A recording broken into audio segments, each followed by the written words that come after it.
तो मैं लिख रहा था, जब भीगे हो तेरे प्यासा दिल मेरा, लगे अब्र सा मुझे तन तेरा, जम के बरसा दे मुझ पर घटाए, तू ही मेरी प्यास, तू ही मेरा जाम, कभी मेरे साथ कोई रात गुजारा। और मैंने अपने मन में कहा कि हे प्रभु, ये मैंने आपसे कब मांगा।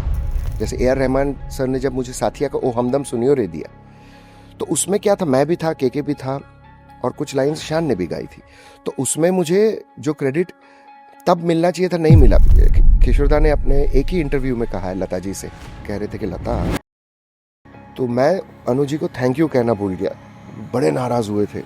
तो जावेद साहब तब उसे बोले थे, बोले अनु मियाँ, तुमने भी हमें थैंक यू नहीं बोला है काफ़ी बार, क्योंकि मेरे कज़िन हैं, यू नो, एंड वो नहीं चाह रहे थे कि नेपोटिज्म हो। तो बोले कुणाल, मैं तो चाह रहा था कि तुम सारे फिल्म के ये गाने गाओ, क्योंकि मैं राज कपूर साहब के पोते को लॉन्च कर रहा हूँ, तो मुझे एक ही आवाज़ चाहिए। उन्होंने मुझे कहा कि सर, मुझे वो गाना है ना आपका 11:15 सलाम नमस्ते का, वो मुझे इतना पसंद है। तो मैंने अपने मुंह पे हाथ लगाया, मैंने कहा सच्ची? तो मैंने कहा पता है, मैंने सिर्फ आपके डैडी और मम्मी के बारे में सोचा उस गाने में। 12 बजे की सुइयों, नीतू सिंह जी और ऋषि कपूर, वो खेल खेल में रणबीर, सोनम और सलमान इतने लंबे टाइम के बाद फनसाने की फिल्म में आए थे, और सामने अपोजिट में शाहरुख खान ओम शांति ओम के साथ पूरा तमाशा था पूरा सर। एब्सोल्युटली। कौन क्या देखे। कुछ दिन पहले सावरिया के रिलीज होने के कुछ दिन पहले, मैं शाहरुख भाई नीचे थे, तो मैं उनके गले मिला, तो उन्होंने कहा मैं बहुत नाराज हूँ तेरे से। सलमान भाई के कुछ लोग आ गए, तो बोले भाई आपको बुला रहे एम्पायर में। मैंने अनु मलिक भाई को देखा, तो बोली जा, मेरे को क्या देख रहा है। कुछ बहुत अनबिलीवेबल चीज़ हुई ना, जब अचानक से रात को 11 बजे हमें पता चला कि के नहीं रहे, तो वो पुरानी सब यादें। इसी सरनेम की वजह से मुझे मेरे जिंगल इंडस्ट्री में बहुत फ़ायदा हुआ, क्योंकि लोग कहते थे अच्छा गांजा वाला माल है क्या। संजय भाई ने मुझे कहा ज़रूर था कि कहाँ तुमने मुझे उससे मिला दिया।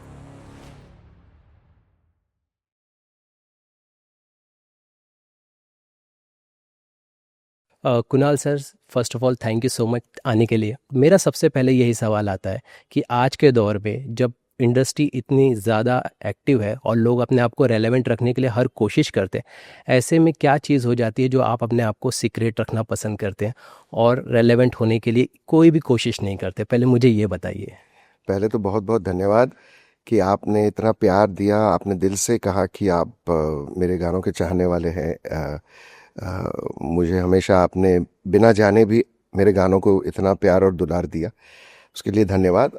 और दूसरी बात ये कि जो हर चीज़ लिखी होती है वो सच नहीं होती। 2015 में जब मेरा बेटा पैदा होने वाला था, तो उसके 1 महीने पहले, 2 महीने पहले एक्चुअली, हमने ऑलरेडी डिसाइड कर लिया था पहले ही, before even he was conceived, कि मैं कुछ साल ब्रेक लूँगा। जब मुझे बेटी या बेटा बेटी दोनों, अब पता नहीं होता कि ऊपर वाला क्या प्रसाद देगा।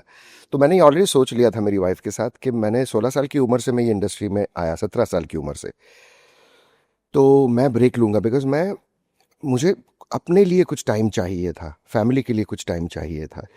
तो मैंने जुलाई 2015 में, एंड ऑफ जुलाई से अगस्त पकड़ी, तब से मैंने ब्रेक ले ली। मैंने कहा मैं 2-3 साल मेरे बेटे के साथ अपना बचपन फिर से जीऊँगा, तो इसलिए मैंने ब्रेक लिया। मेरा फ़ोन मैंने स्विच ऑफ कर दिया, क्योंकि फ़ोन तो बजता रहेगा और फिर काम करते रहने पड़े। तो फिर ये जो अमूल्य क्षण है जो है मेरे बेटे के साथ, मेरी फैमिली के साथ, ये मुझे कभी मिलेंगे नहीं वापस। और मैं अक्सर देखता हूँ बहुत सारे, और मैंने ये चीज़ देखी भी आसपास कि बहुत सारे एक्टर्स, डायरेक्टर्स, और मैं किसी की आलोचना नहीं कर रहा हूँ, या ये ऑब्जर्वेशन था मेरा कि वक्त निकल जाता है, बच्चे बड़े हो जाते हैं, और मुझे ये नहीं चाहिए था, क्योंकि काफ़ी रिजेंटमेंट मैंने देखी लोगों के आंखों में अपनी ज़िंदगी जीने के बाद, कि मैं अपना काम करता रहा और मेरे बच्चे बड़े हो गए, and the children feel that too. तो मुझे वो नहीं चाहिए था, तो इसलिए फिर मैंने फ़ोन स्विच ऑफ कर लिया मेरा 2000। और मुझे इतना आराम और इतना अच्छा लगने लगा वो आराम, कि ऑलमोस्ट 2019 हो गई, और अचानक से मेरे पिताजी को टर्मिनल कैंसर डिटेक्ट हुआ, और चंद महीनों में ही वो चल बसे। तो फिर वो एक सदमा था, वो मेरे पापा अगस्त में 2019 में गुजर गए, और हमें बहुत कुछ चंद महीनों पहले ही ये पता चला था। और फिर जब तक वो रिकवर नहीं हो जाता तब तक कोविड आ गया राइट। 2020 के 20, मार्च में। राइट, हाँ। तो जो ब्रेक मुझे 3 साढ़े 3 साल की लेनी थी, 3 साल तो मुझे लेनी ही थी, वो 3.5 4 साल हुई और फिर पापा का, तो फिर वो ख़त्म होते होते 2023 हो गए, तो 8 साल। पर वो जो 8 साल जो मेरे मेरे बेटे के साथ, मेरी वाइफ, मेरी माँ, मेरे सास ससुर के साथ जो बिताए, वो इतने खूबसूरत रहे हैं। और वो जो एक फाउंडेशन मैंने मेरे बेटे के साथ, जो दोस्त बन गया मैं मेरे दोस्त बेटे का, ना सिर्फ पिता, तो वो चीज़ अगर मुझे फिर से करनी पड़े तो मैं फिर भी कर दूं। तो मैं इंडस्ट्री में नहीं था, कॉन्शियसली मैंने अपना फ़ोन 2022 के आसपास मैंने ऑन किया कि यू नो, बिकॉज इंस्टाग्राम में बहुत सारे लोग, तो मेरे मैनेजमेंट के थ्रू मुझे पता चला कि दे वर डेस्परेट टू रीच मी।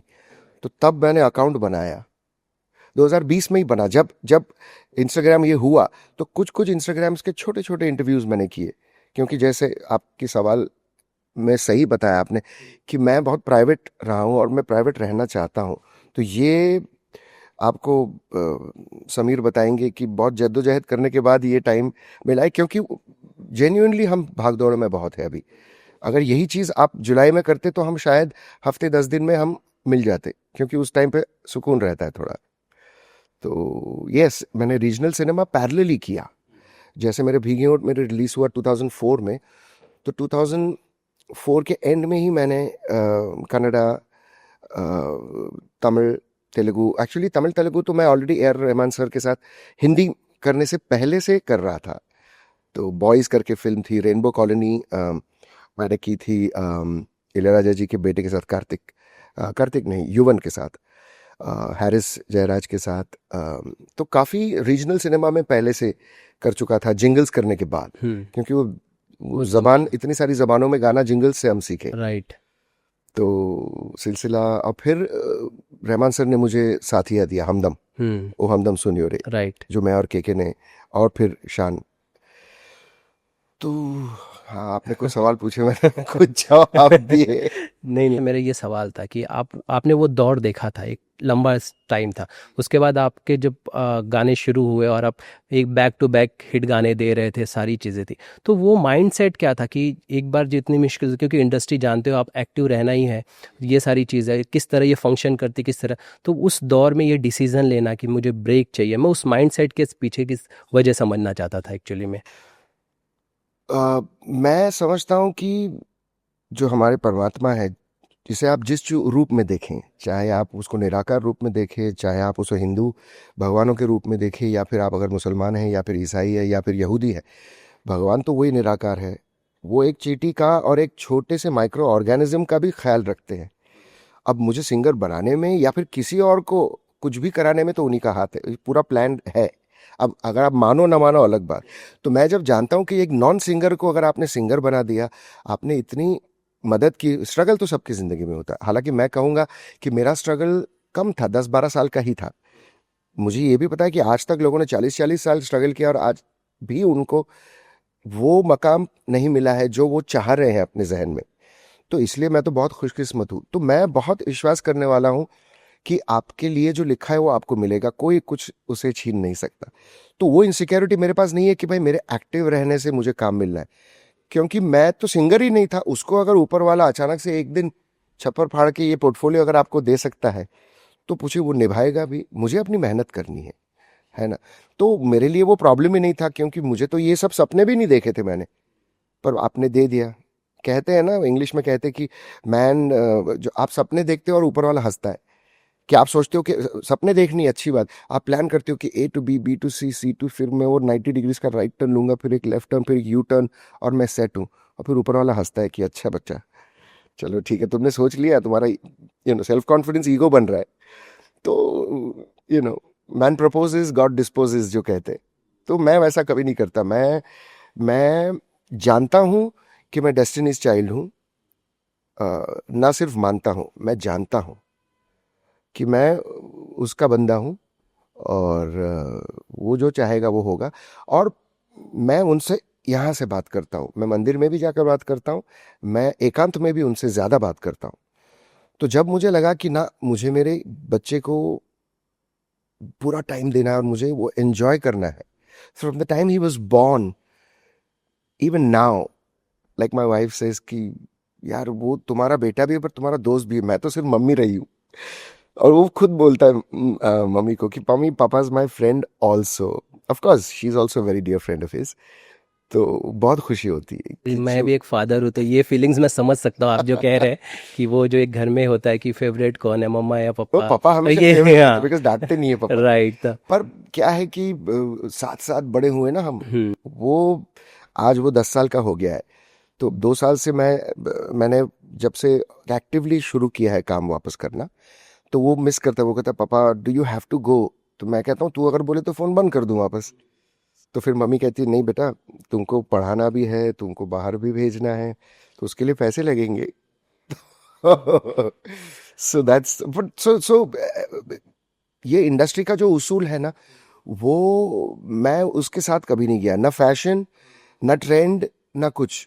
मैं अपने दिल में जो है वो उसको मैं फॉलो करता हूँ, बिकॉज मैं जानता हूँ कि वो एक जो सिर्फ इंस्टिंक्ट नहीं, एक इंट्यूशन भी है, एक इंस्टिंक्ट भी है। इंस्टिंक्ट तो सिर्फ जानवरों में भी होती, पर वो एक कंबाइंड चीज़ है। एक इंट्यूटिव फीलिंग आती है कि बस और मेरे मैनेजमेंट से मैं बहुत खुश हूँ। वो मुझे उतना ही काम कराते जितना मैं हैंडल कर सकता हूँ। कभी कभी पुश करते, कभी कभी मैं भी उनको पुश करता हूँ। तो मुझे पता है कि बहुत गाने कर लिए, बहुत प्यार मिला। और इतने साल जब मेरे ऑडियंस से मैं दूर रहा, जो हमारे सुनने वाले, तो मैं रिकनेक्ट उनसे हुआ हूँ। एंड इतने साल की गैप से एक और चीज़ बहुत अच्छी हुई है कि लोग मिस करने लगे। क्योंकि एक टाइम आया था कि जब लोग कहते थे कि अच्छा हाँ बहुत सारे, बहुत गाने कुणाल ने गा लिए, डायरेक्टर्स भी, प्रोड्यूसर्स भी। तो अच्छा नहीं ये वाला नहीं, नहीं बहुत गाने हो गए, अब हम कोई उनके कलीग को या उनके कंटेम्प्रेरी को भी ट्राई करते हैं। तो बर्नआउट आज के दौर में बहुत जल्दी हो सकता है, उस ज़माने में हुआ भी। एक टाइम था जब मेरे कंटेम्प्रेरीज, मेरे से सीनियर, के शान, सोनू, हम सबसे कुछ साल और अर्ली आए, हालांकि उम्र सबकी एक ही है हमारी। तो ये मुझे भी नहीं चाहिए था कि लोग ऊब जाएं। यू नो तब उस जमाने में हुआ था बहुत सारी बड़ी फिल्मों में जो गाने मुझे मिलने थे, तो हमारे डायरेक्टर्स कहते थे कि the producers and the record labels, जो बड़े स्टूडियोज हैं, जैसे वहाँ पे अब्रॉड में कैसे होते हैं ना, तो यहाँ पे भी बड़े बड़े स्टूडियोज हैं। तो वो कह रहे थे कि अच्छा ये हम चाह रहे थे कि कुणाल गाए, पर बहुत सारे गाने हुए ना, तो एक थोड़ा चेंज के लिए। तो वो सब चीज़ें मैंने नोट की कि अच्छा ये होना, बर्नआउट अच्छा नहीं है। तो मैं कई बार अवेलेबल नहीं रहता था। ठीक है, तो सर ये जो पूरा जिस तरह का आपने पूरा सिस्टम बताया, तो उस समय आपका माइंडसेट कैसा था कि यार काम तो आ रहा है, सब कुछ है, लेकिन ऊपर लेवल से चीज़ें रिजेक्ट हो नहीं, रही है। हाँ, हाँ। क्योंकि जब डायरेक्टर मुझे कहता था, जब हम सोशली कभी मिले या फ्लाइट में मिले, तो कह रहे थे यार हम चाह रहे थे आप करें, आपका फ़ोन बंद था, शायद मैं फ्लाइट में था या शायद मैं टूर पे था। तो मैंने कहा यार मेरे नसीब में तो वही आएगा जो मेरे नसीब में लिखा है। अब आपका प्यार है, आप मुझे मिस कर रहे, तो मुझे अच्छा लगेगा कि अगर आपकी अगली फिल्म में अगर मेरे लिए कोई गाना हो। तो मैं ना मैंने कभी किसी को दिवाली गिफ्ट भेजा, ना कभी दिवाली एक्सेप्ट किया गिफ्ट। मैं प्यार, क्या प्यार से मिलो, अदब से मिलो। हमारे में हिंदुस्तान में सर बोलना या जी बोलना, अब्रॉड में क्या होता है कि आप रिस्पेक्ट अपनी मैनरिज्म में दिखाते हो। यहाँ पे आप जी बोल के अगर आप पीछे गाली दोगे, तो फिर वो हिपोक्रेसी हो गई ना।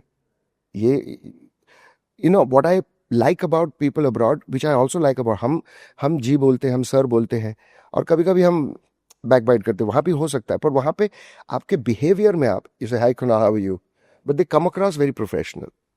That is also a great way of showing respect, not just by adding a G. So even with our composers, because I come from that side of the world where I've studied in an English convent, I've heard a lot of the Western music along with us.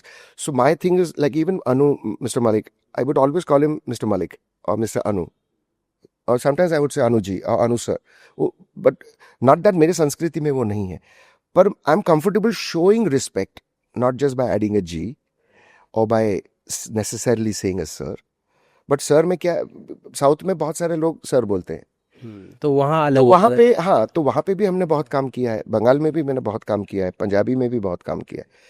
तो जब मुझे पता है कि intent आपकी गलत नहीं हो, तो वो आपके मैनरिज्म में, आपके रहन सहन में रिफ्लेक्ट होती बट सर मैं क्या समझता हूँ ना कि हमारी जो इंडस्ट्री की मेमोरी है ना वो बहुत ही है। शॉर्ट है। शॉर्ट है। बिल्कुल। और बहुत जल्दी लोग भूल जाते हैं। अरे हाँ, रफ़ी साहब को, किशोर दा, एज इन सब लेजेंड्स को वो याद नहीं रख सके, राइट। तो हम तो नाचीज़ हैं। राइट, तो इसीलिए मेरा ये था कि आप जी जी जी।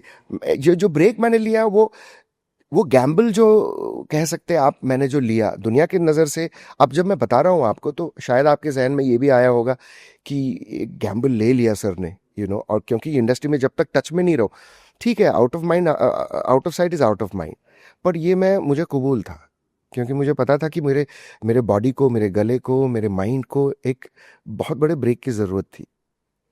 और सबसे पहले, जैसे मैंने कहा, मुझे मेरे फैमिली के साथ टाइम स्पेंड करना, कि अगर रिजुविनेट नहीं होते आप, तो आपके काम में वो थकान, आपके काम में वो एक बोरियत नज़र आती है। और आवाज़ झूठ नहीं बोलती। किशोरदा ने अपने एक ही इंटरव्यू में कहा है लता जी से, जो अपने बंगले में उन्होंने दिया था इंटरव्यू, उन्होंने यही कहा था कि उन्होंने, आई एम कोटिंग किशोरदा, वो कह रहे थे कि लता, तुम तो जानती हो कि मैं एक्टिंग भी करता हूँ और मैं गाना भी गाता हूँ, पर मैंने ये समझा है इतने सालों के बाद कि एक्टिंग किरदार की होती है, वो झूठी भी हो सकती है क्योंकि आप वो पहनते हो किरदार, पर गाना झूठ नहीं होता क्योंकि वो सांस, you sing with your life source which is your breath, तो गाना सच्चा होता है, उन्होंने कहा। अब वो खुद कह रहे क्योंकि वो दोनों थे। तो उस तरह से जो बहुत मुश्किल होता है कि जब आप एक पर्टिकुलर माइंडसेट में हो, कि आप अगर एक बहुत हैप्पी माइंडसेट में और अगर आपको दो सीरियस गाना गाना है, तो उसके लिए आपको एक गली में घुसना पड़ता है थोड़ा, यू नो तो इसलिए हम गाना कुछ दिन पहले मंगाते हैं, उसको रहते जीते हैं, और एंड वाइस वर्सा, कि अगर हम बहुत गमगीन मूड में हैं और हमें बहुत सलाम नमस्ते जैसा गाना गाना हो, तो उसके लिए भी प्रिपरेशन, या दिल ना दिया जैसा गाना गाना हो, तो उसके लिए भी प्रिपेयर होना पड़ता है।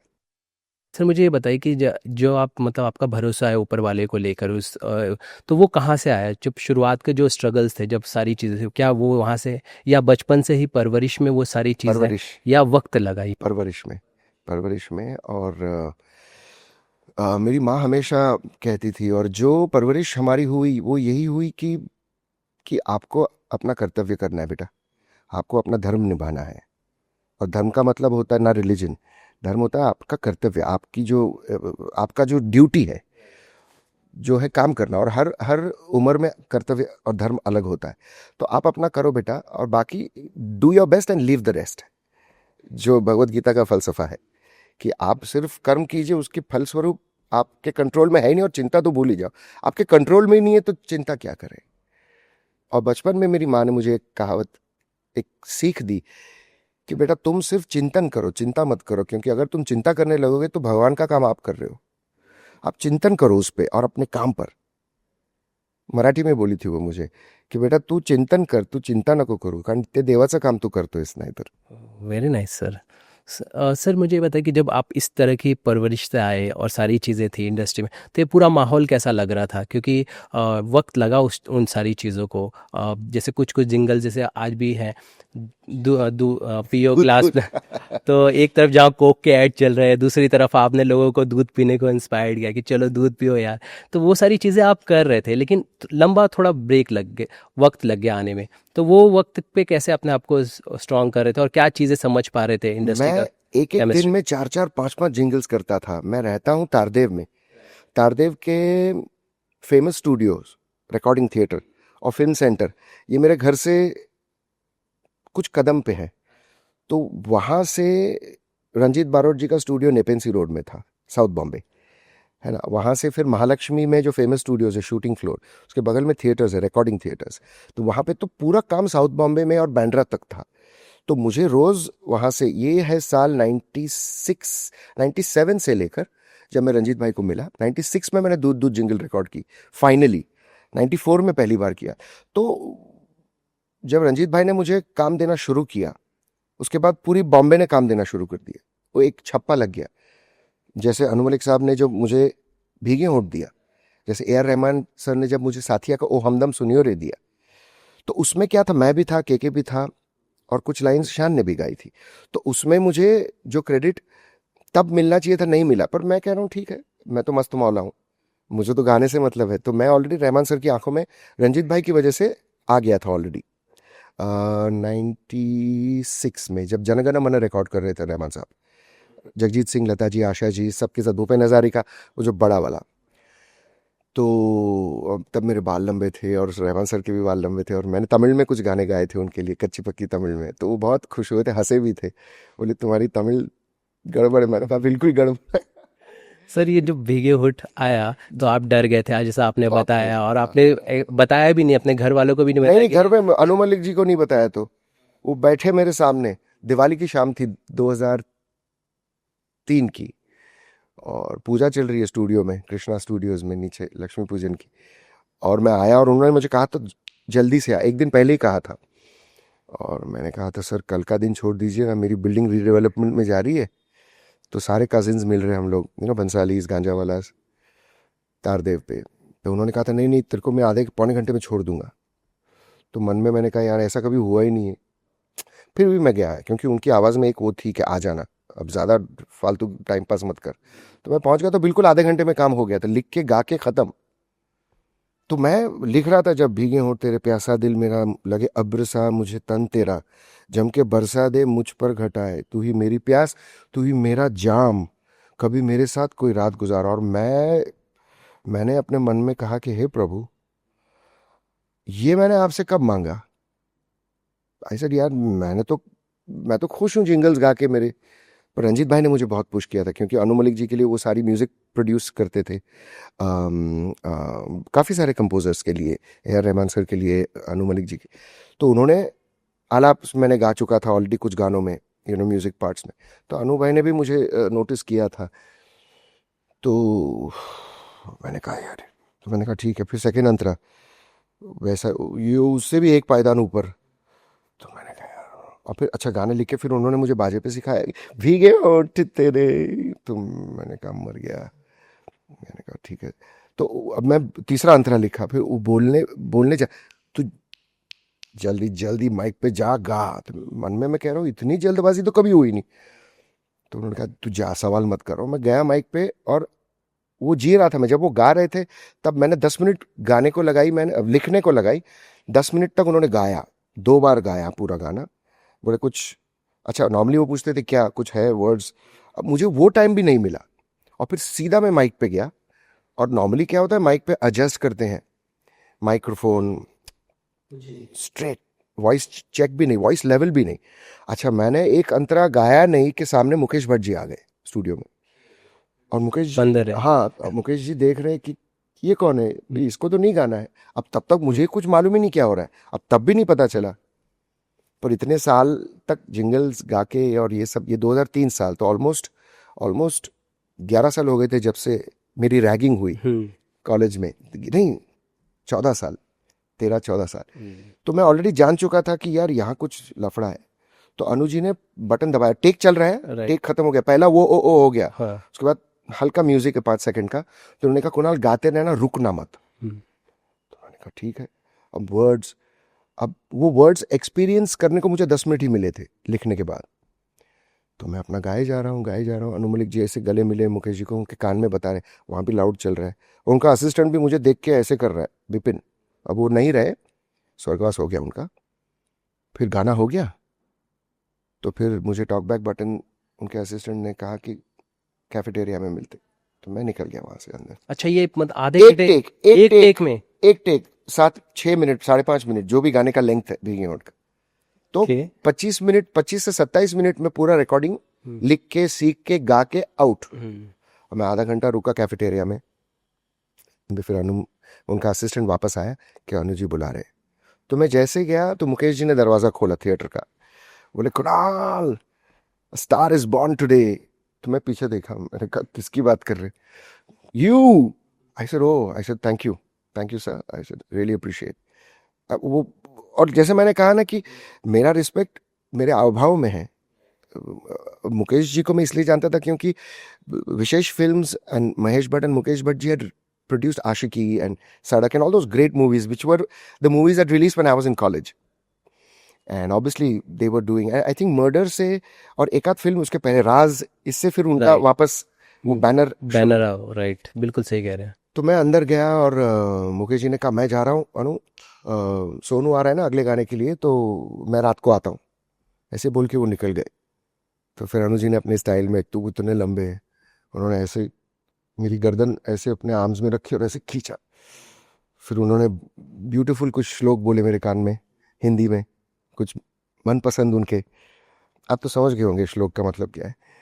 और फिर उन्होंने कहा देख तूने हिस्ट्री क्रिएट कर दिया है। तो मैंने कहा सर मेरे को जाके थोड़ा गाने दीजिए ना अभी ठीक से सुकून से।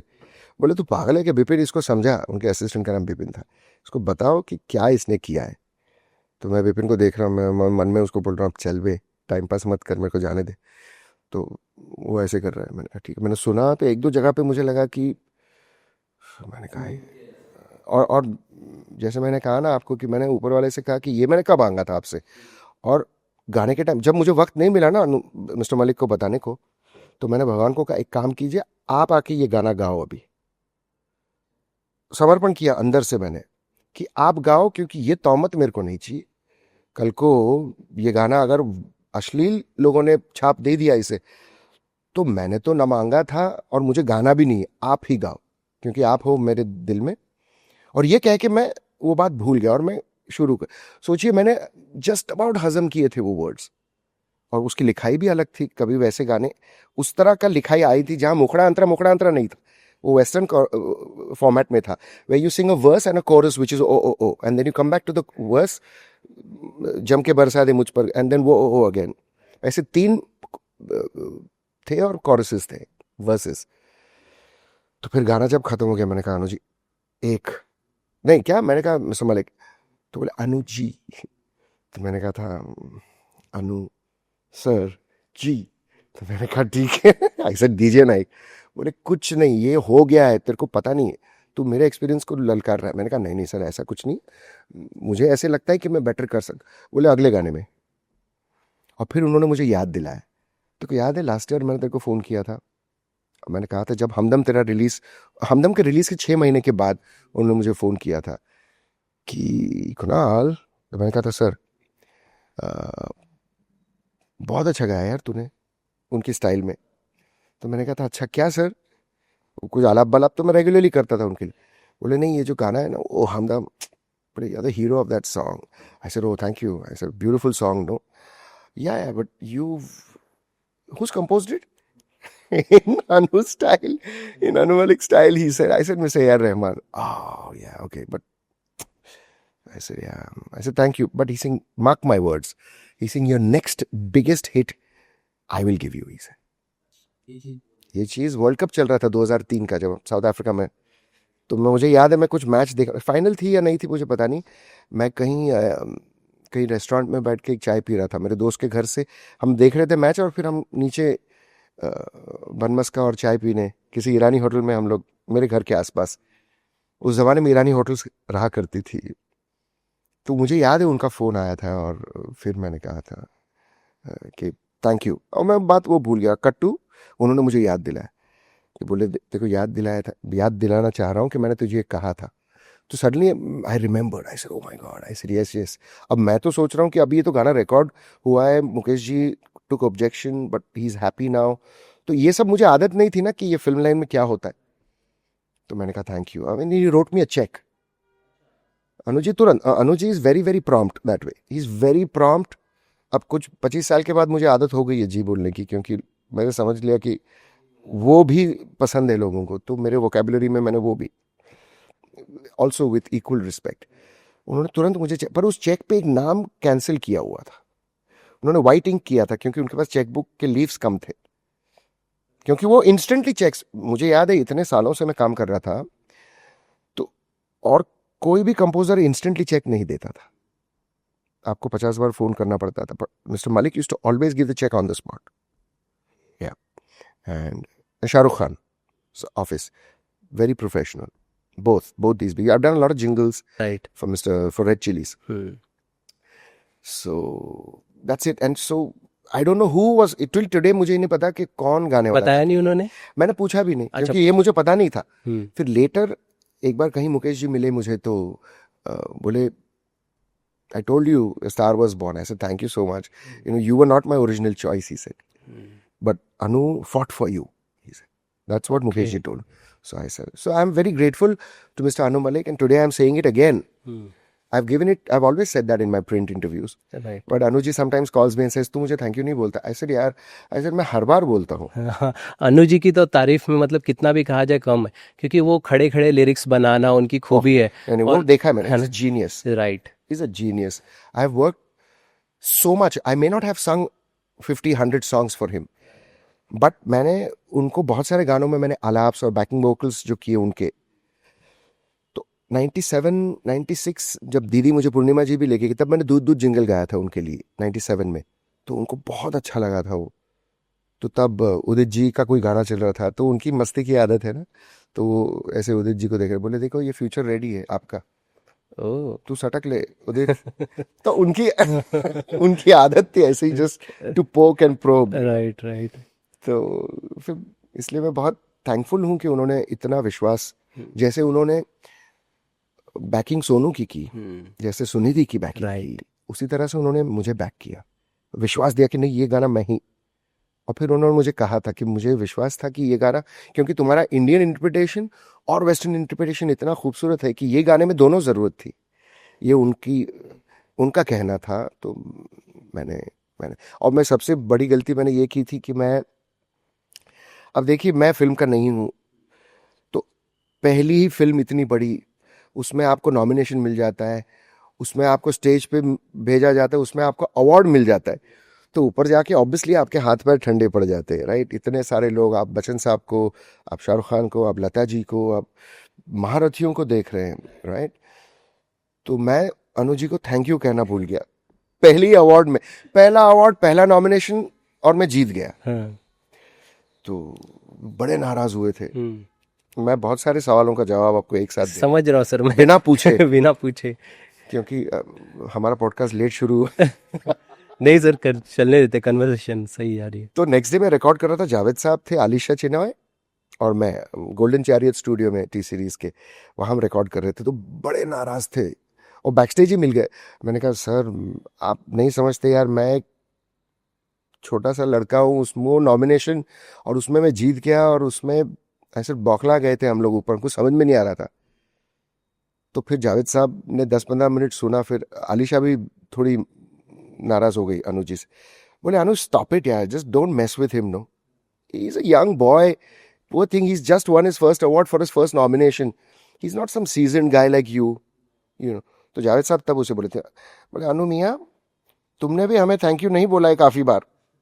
तो लकीली जावेद साहब मेरे साइड पे, और उन्होंने कहा था कि भाई तुम तो इतने साल से थे तो भी तुम मेरा नाम भूल गए थे, तो तुम इसको क्या डांट रहे हो. तो सडनली वो गुस्सा डाइवर्ट हो गया. फिर ओ बच गए आप.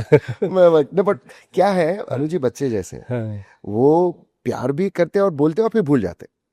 He doesn't hold things against you because he's that way, he's like a child, you know, वो child like है. तो या तो सब कुछ चाहिए या कुछ भी नहीं, उनको सारे खिलौने चाहिए या कुछ भी नहीं चाहिए, वो वैसे है.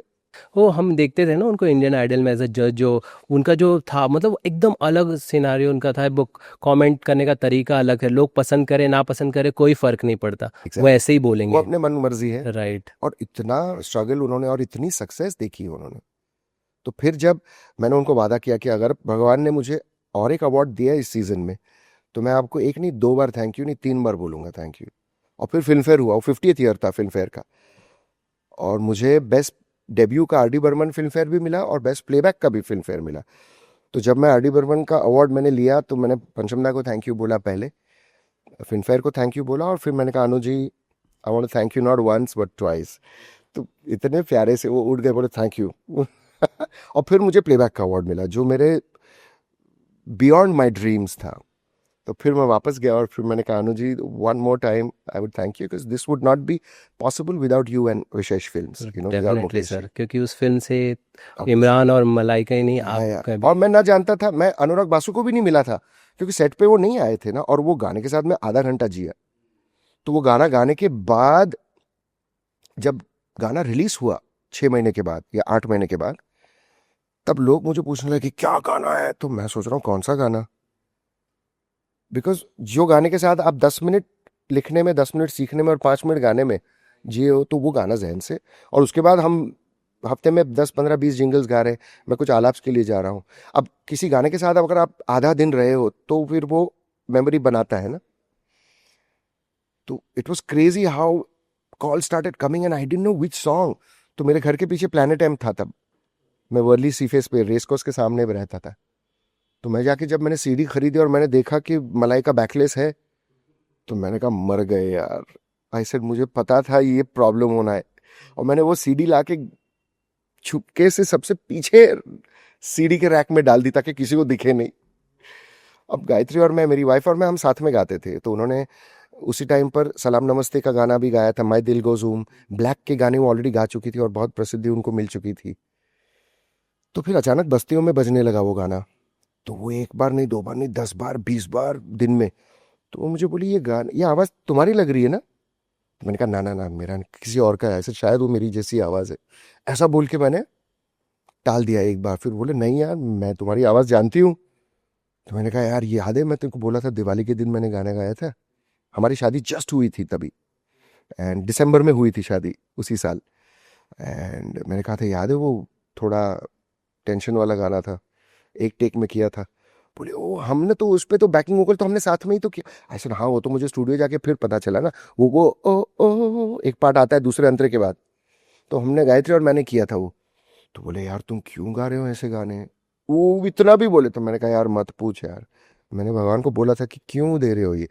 पर वो कॉल्स आने शुरू हो गए। मुझे संदेश शांडिलिया भाई का फोन आया था कि क्या गाए हो कुणाल। फिर सबके आने लगे गाने फोन। तो मैंने कहा यार, तो मैंने कहा सुन तो लूं। फिर वॉकमैन डिस्कमैन पे मैंने सुना था।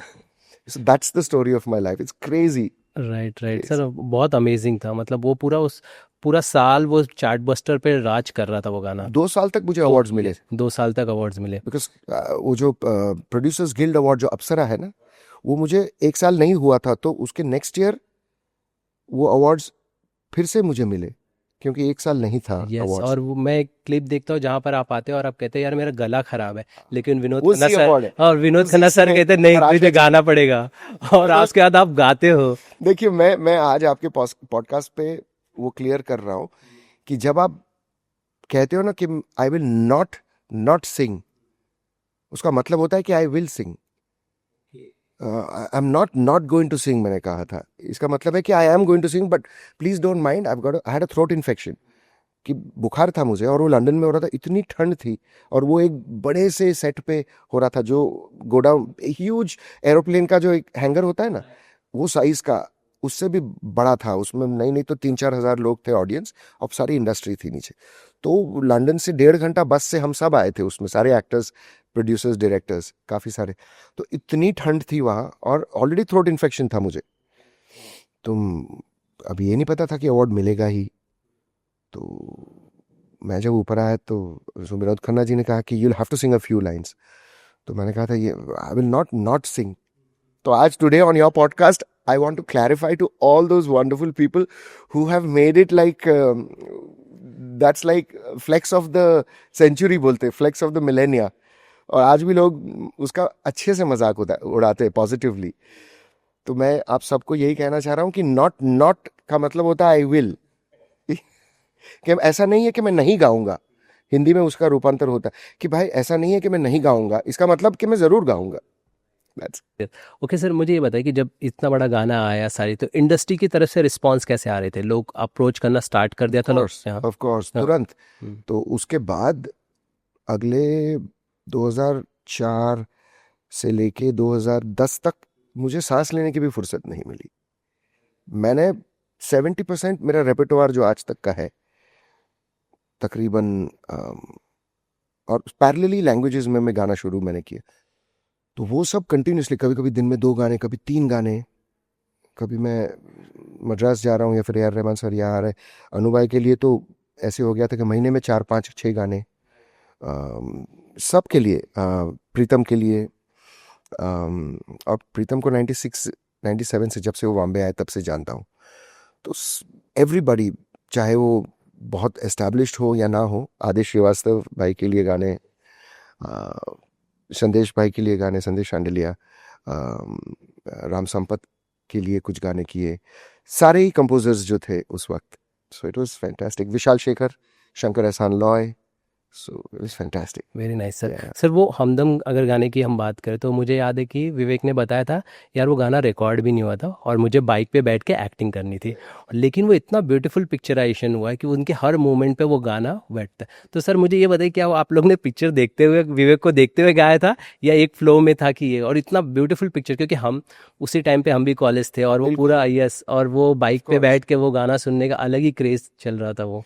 वो गाना रीमेक था मणिरत्नम जी की फिल्म का, अलेपाए थे तमिल में जो फिल्म थी उसका रीमेक था। Shaad Ali was an assistant and continues I think to be an assistant of Mani ji, Maniratnam ji.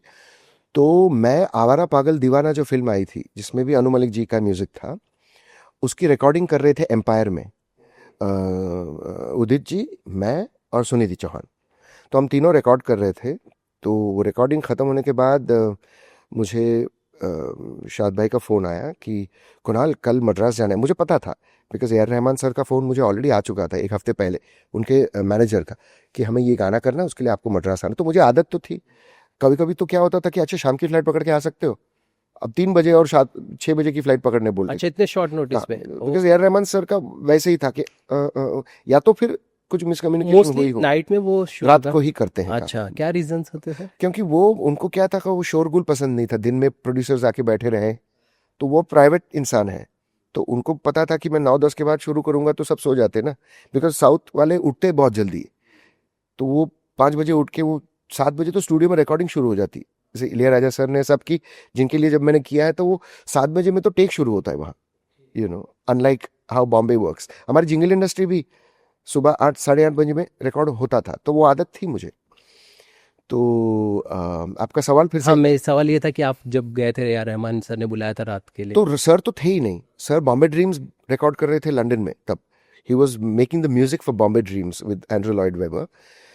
तो हमें फ़ोन आया था कि आपको जाना है, तो शाद अली ने फ्लाइट की इन्फॉर्मेशन हमें दे दी, टिकट भी आपने हाथ में मुझे आके एम्पायर स्टूडियोज़ में दी थी कि आपको कल आना, मैं अभी जा रहा हूँ, क्योंकि आशा जी आज रिकॉर्ड कर रही है, दूसरा एक गाना था, ओ महकी, ओ महकी, ना ना ना ना। तो उसमें आशा जी का भी एक गाना है अदनान के साथ या फिर अदनान के ड्यूएट में। तो फिर सुबह हम जब लैंड हुए तब शाद भाई had just dropped Asha ji and he was picking me up, और वहाँ से हम स्टूडियो होटल में गए गुलजार साहब को पिकअप करने। तो मेरे बहुत फेवरेट हैं गुलजार साहब। उसके कुछ हफ्ते 10 दिन पहले अशोका फिल्म जो शाहरुख खान और करीना वाली, उसमें भी एक गाना मुझे अनु भाई ने दिया था, जो गाना फिल्म में रिटेन नहीं हुआ, तो वो अनुजी, मैं और सुनीता राव ने गाया था। तो गुलजार साहब मुझे मिले थे, तो मैं बहुत उनको परेशान कर रहा था पंचमदा की यादों से, उनकी कुछ बातों से, क्योंकि मैं बहुत बहुत पगला फ़ैन हूँ आर डी बर्मन साहब का और गुलजार साहब की जोड़ी का। आ, तो वो थोड़े से इमोशनल भी हो गए थे। तो जब मैं उनकी होटल में उनको पिकअप करने गया शाद भाई के साथ, तो मुझे बोले, ओ तू वापस आ गया? तो मैंने कहा सर मैं रहमान सर के लिए कुछ गाना गा रहा हूँ। तो बोला अच्छा मेरी फिल्म का गाना गा रहे हो, वेरी गुड वेरी गुड। फिर हम गए तो उन्होंने मुझे लिखवाया, तो वो तमिल में गाना मैं ऑलरेडी सुन चुका था, 1-1.5 साल हो गया था वो गाना, वो पूरी एल्बम मुझे मुंह पे थी। फिर वो सोनू का गाना साथिया वाला भी वो तमिल में हरी जी ने गाया था, हरिहरन जी ने। तो वो सारे हम सारा music A R Rahman sir का तमिल में, तब कैसेट्स भी थी और सीडीज भी थी, तो हम सुनते थे। तो वो गाना, पर मुझे ये नहीं पता था कि मैं वही गाना हिंदी में गा रहा हूँ, वो क्लिंटन और शंकर भाई ने गाया था, शंकर महादेवन ने। तो वो गाना जहनी मुझे याद था। तो उन्होंने जब मुझे स्टूडियो में लिखवाया, फिर हम स्टूडियो गए, ओ हमदम सुनियो रे, वो जनिया तब तक मैंने गाना नहीं सुना था। तो मुझे लगा कि अच्छा मैं कोई फोक गाना गा रहा हूँ, क्योंकि वो कह रहे कि शाम को खिड़की से चोरी चोरी चांद, तो मैंने कहा हीरो का नाम चांद होगा। ओके। ये स्टोरी बोर्ड हम खुद बनाते हैं। हाँ बिल्कुल, और क्योंकि फिर जब गाना शुरू किया ए आर सर के असिस्टेंट ने, मूर्ति सर ने, तो मैंने कहा ओए, मन में मैंने कहा ये तो वो गाना है मेरा फेवरेट वाला। तो मैंने कहा अच्छा, और फिर मैं गया, मैंने पहली लाइन जैसे मैंने गाई, तो गुलजार साहब ने टॉकबैक बटन दबा के कहा वाह मेरे शेर। तो वो जो हौसला अफजाई हुई इतने बड़े, इतने बड़े इंडस्ट्री के जायंट की, और वो भी आप जिनको बहुत चाहते हो, उनकी लिखाई, उनकी डायरेक्शन, उनकी उनके तरीके, तो वो जो मुझे पुश मिला ना उनके, तो फिर वो गाना मैंने 20 या 25 मिनट में वो गाना गा लिया। आधा ही मुझे गाना गाना था, धीम धीम तनाना से किसी और को गाना था, मुझे ये नहीं पता था कौन गा रहा है। तो फिर वो मे भी आधा घंटा, तो गाना जैसे ही ख़त्म हो रहा था उतने में के और शान की एंट्री हुई स्टूडियो में। वो अहमदाबाद से कोई शो ख़त्म करके दोनों आ रहे थे, तो मिले, तो हम लोग गले मिले एक दूसरे से। ये बात है 2000 या 2001 की, क्योंकि फिल्म आई थिंक 2001 के एंड में रिलीज हुई। तो हम लोग गले मिले और हम लोग ने फिर जैसे ही उसके बाद साधना जी का कोई गाना रिकॉर्ड हो रहा, तो केके और शान सो गए स्टूडियो में, वही ज़मीन पे एक कोना पकड़ के। तो हम लोग ने बात बात की, तो बोले कुकी हम लोग रात भर सोए नहीं है, स्टूडियो रिकॉर्डिंग में आना था तो हम लोग सो रहे हैं। मैंने कहा सो ले। बोले शाम को कौन सी फ्लाइट से? बोले काम खत्म होने पे, वरना रात को रुक के अच्छा, सुना आपको जाएंगे। कुकी बुलाते हैं? हैं कुकी, केके ने मुझे नाम दिया था कुकी। जब हम पहली बार दूध दूध की जिंगल में मिले थे 96 में फाइनल, तब बात करते करते उन्होंने मुझे कुकी कहा था और मैं उनको केक्स बोलता था। तो और फिर उन्होंने रिकॉर्ड किया और फिर शान ने उसमें ऐड किया ओ सुनी, वो बीच में एक पार्ट जो है, और फिर शायद धीम धीम भी के शान ने के साथ गाया, पर मेन के का था धीम धीम का। और फिर हमने गाना ख़त्म किया, तब तक साधना जी का गाना हो गया था। और फिर इकट्ठा हम सब फ्लाइट में गुलजार साहब के साथ हम सब निकले, और गुलजार साहब ने मुझे बैंड्रा स्टेशन तक ड्रॉप किया था उनकी गाड़ी में। और फिर चांद की बहुत सारी बातें शुरू हुई थी, और के अपनी गाड़ी में बॉम्बे उतर के निकल गए, शान भाई भी निकल गए। तो ये किस्सा था हमदम का। और उसकी मिक्सिंग के टाइम पे जब गाना मिक्स हो रहा था, और फिर उसकी मिक्सिंग के टाइम पे जब मैं रहमान सर के स्टूडियो में था, कुछ और गाने में गया था, तब ए आर सर ने मुझे कहा था कि सुनना चाहोगे, मिक्स हो गया है गाना। तो मैंने कहा था हाँ sir, it will be lovely to hear it. तो फिर जैसे ही वो गाना शुरू हुआ, तो रहमान सर ने वो लाउड वॉल्यूम को म्यूट करके कहा कि तू तो मेरा इंडियन ब्रायन एडम्स है। ओके। तो बहुत बहुत प्यार मिला है उनसे, राइट। You know. सर, आपका एक और गाना है, मैं थोड़ा गानों की बात करूँ। श्योर। चन्ना वे।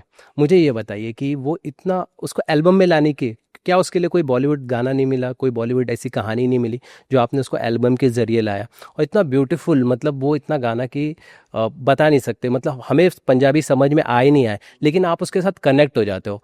पिक्चराइजेशन अच्छा है, गाना अच्छा है, उसके लिरिक्स अच्छे, समझ में हल्के, फिर उसके बाद धीरे धीरे आपको प्यार होने लगता है। यस, तो वो गाने की क्या क्या कहानी है पूरी? वो गाना क्या था कि संतोष करके एक बहुत अच्छा दोस्त है मेरा, संतोष सिंह। तो संतोष ने उसे लिखा भी था और उससे उसकी ट्यून भी बनाई थी। और स्पेक्ट्रल हार्मनी करके एक बहुत ही खूबसूरत स्टूडियो पहले सेंटा क्रूज में रहा करता था, एरोप्लेन गार्डन के पास। वहाँ से फिर वो अंधेरी में शिफ्ट हुआ, बहुत बड़ा स्टूडियो है स्पेक्ट्रल हार्मनी करके। तो उनके जो ओनर हैं, उनके छोटे भाई, he was into film making, and Rahul Sood करके। तो राहुल और उनकी जो एक टीम थी, एक सरदार थे उसमें उसमें और फिर राहुल, उन्होंने मिलकर, और कंपोजर संतोष ने ये गाना बनाया था। उन्होंने सोचा था कि उस टाइम पे एल्बम्स और वीडियोस बॉलीवुड के पैरेलल एक पॉप इंडस्ट्री, जिसमें से के, जिसमें से शान, जिसमें से दलेर पाजी, आलिशा, फिर से आलिशा तो पहले से थी, तो अदनान समी वगैरह सब exactly back to back album. Exactly Adnan का जस्ट मेरे पहले आया था 2000 99 2000 का। हाँ। के और शान की एल्बम 99 में रिलीज हुई थी। राइट।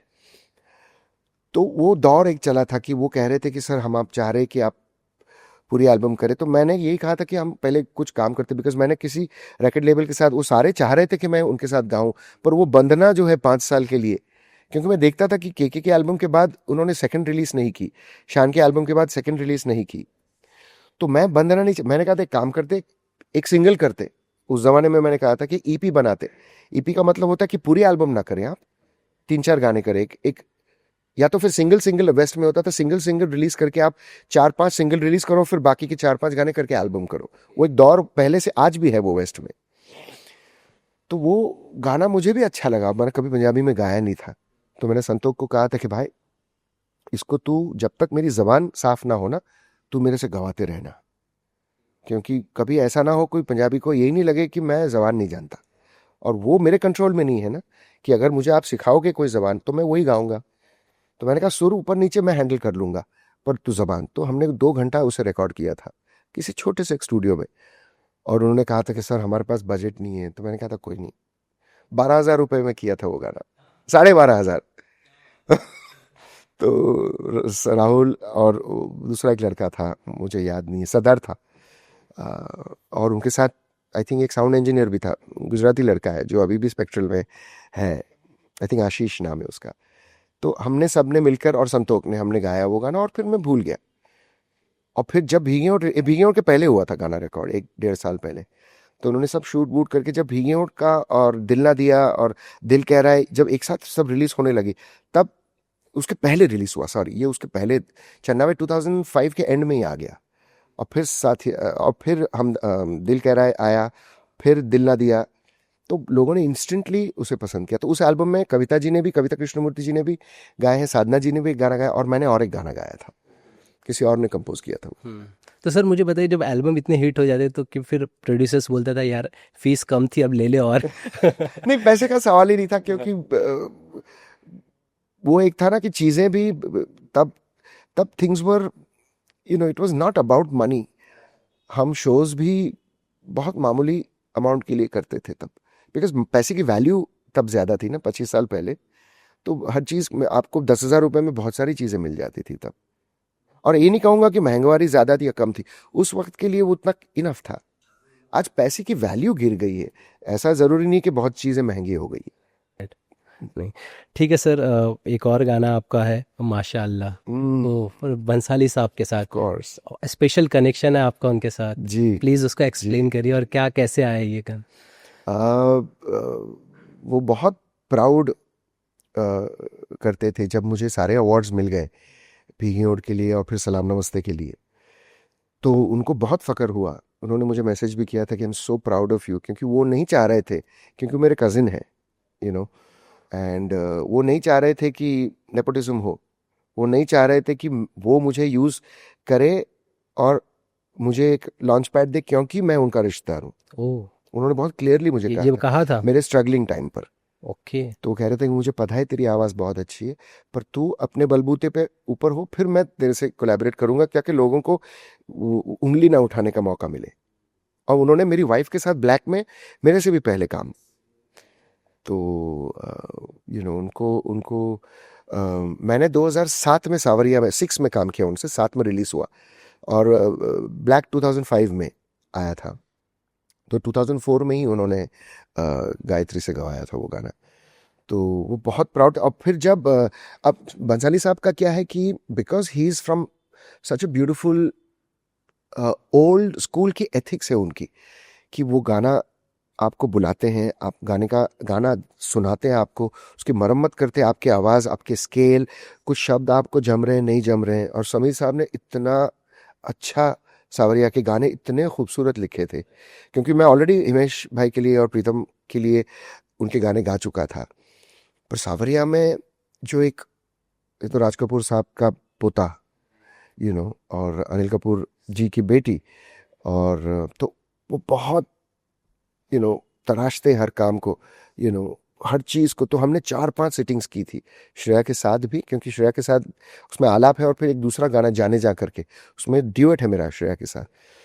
तो हर गाना वो बहुत जौहरी की तरह माइक्रोस्कोप से वो जैसे आप राइट, हाँ कोशिश करते हैं, यस। तो वो गाना जब तक हम स्टूडियो में पहुंचे थे तो मुझे गाना वो ज़बानी था, वो हर चीज़ जो नपी तुली रहती कि इसमें आप ये हरकत करोगे, वो कहने के साथ साथ मैं ये भी कहूँगा कि वो ये नहीं चाहते थे कि जो नपा तुला है वो गाएं आप जो एक ढांचा है वो आप समझ लीजिए मुझे क्या चाहिए इमोशन में, पर वो छूट देते हैं। आप कहते हैं कि इसके साथ आपको जो जादू करनी आप कीजिए। ये देते थे लिबर्टी। बहुत ओ, ही मुझे बहुत अच्छा लगता है उनके साथ गाना, क्योंकि वो जो डायरेक्ट फ्रीडम हर डायरेक्टर देता है आपको, पर एक जो आर्टिस्टिकली आपको जो एक कंफर्ट है, क्योंकि वो टोकते नहीं, कहीं रोकते नहीं आपको कि मेरी पिक्चराइजेशन ऐसी है, या अगर हो गई हो तो, हालांकि यहाँ नहीं हुई थी। और ये सेट देखकर आपका मुझे सावरिया याद आ रहा है, ये जो ब्लू ये सब देखकर राइट, मुझे याद है उमंग कुमार ने सब सेट्स, और पूरी पिक्चर सिर्फ सेट्स पे बनी सेट थी। पे बनी वो थी। पहली पिक्चर थी Yes. जो आउटडोर एक भी शॉट नहीं था उसमें, 6 या 7 सेट लगे हुए थे Right. पूरी, because it was a remake of a Russian short film, Russian short story book.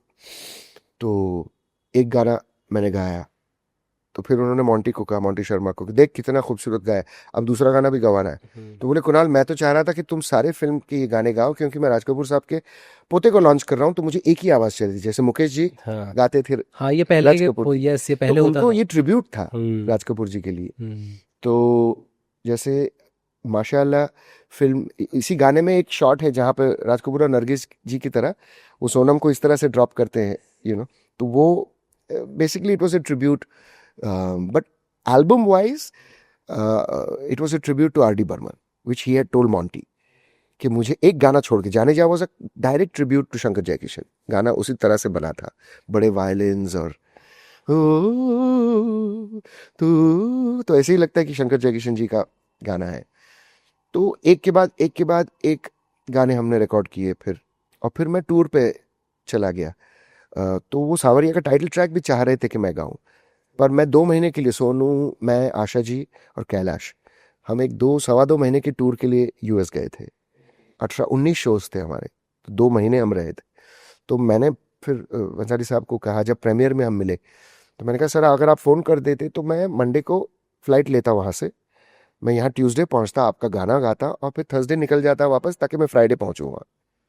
उस ज़माने में टेक्नोलॉजी उतनी नहीं थी कि इतनी आप थी, वहाँ हाँ, बैठ वहाँ के से रिकॉर्ड रिकॉर्ड कर। करके, यस, आज लाइका अरिजीत आज करते हैं। अलग, एग्जैक्टली यस। आज अलग बात है। और रहमान सर ने वो ट्रेंड शुरू किया कि स्काइप पे आपको वो समझाते थे और फिर आप रिकॉर्ड करके उनको भेजते थे, और फिर कुछ चीज़ें अगर चेंज करनी हो तो पॉसिबिलिटी थी कि मैं न्यूयॉर्क या न्यू जर्सी या एलए के कोई स्टूडियो में रिकॉर्ड करके भेज देता, पर मैंने कहा सर आपने मुझे बताया ही नहीं।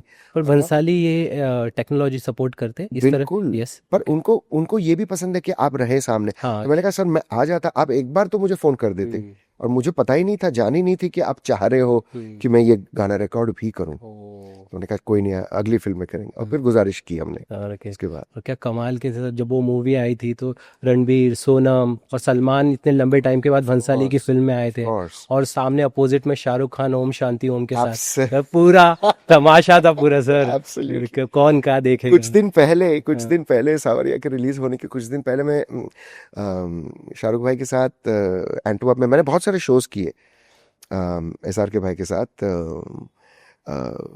आईसीआईसीआई के वो ब्रांड एम्बेसडर रहे हैं।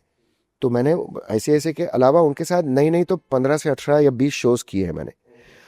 तो उनका टॉकी होता था, और फिर उनको रिवील करने के पहले में आधा पौना घंटा मेरे गाने होते थे, और फिर वो भीगे ओट खत्म होते ही गाते गाते स्टेज पे आते थे, और फिर वो टेक ओवर करते थे, प्यार से मुझे इंट्रोड्यूस करके। तो हम एंटवर्प में थे और हम शो कर रहे थे, और फिर रात को हम शो के बाद बैठे खाना खाने को, और वो कह रहे थे कि तू तू ऑपोजिट कैंप वाला है ना।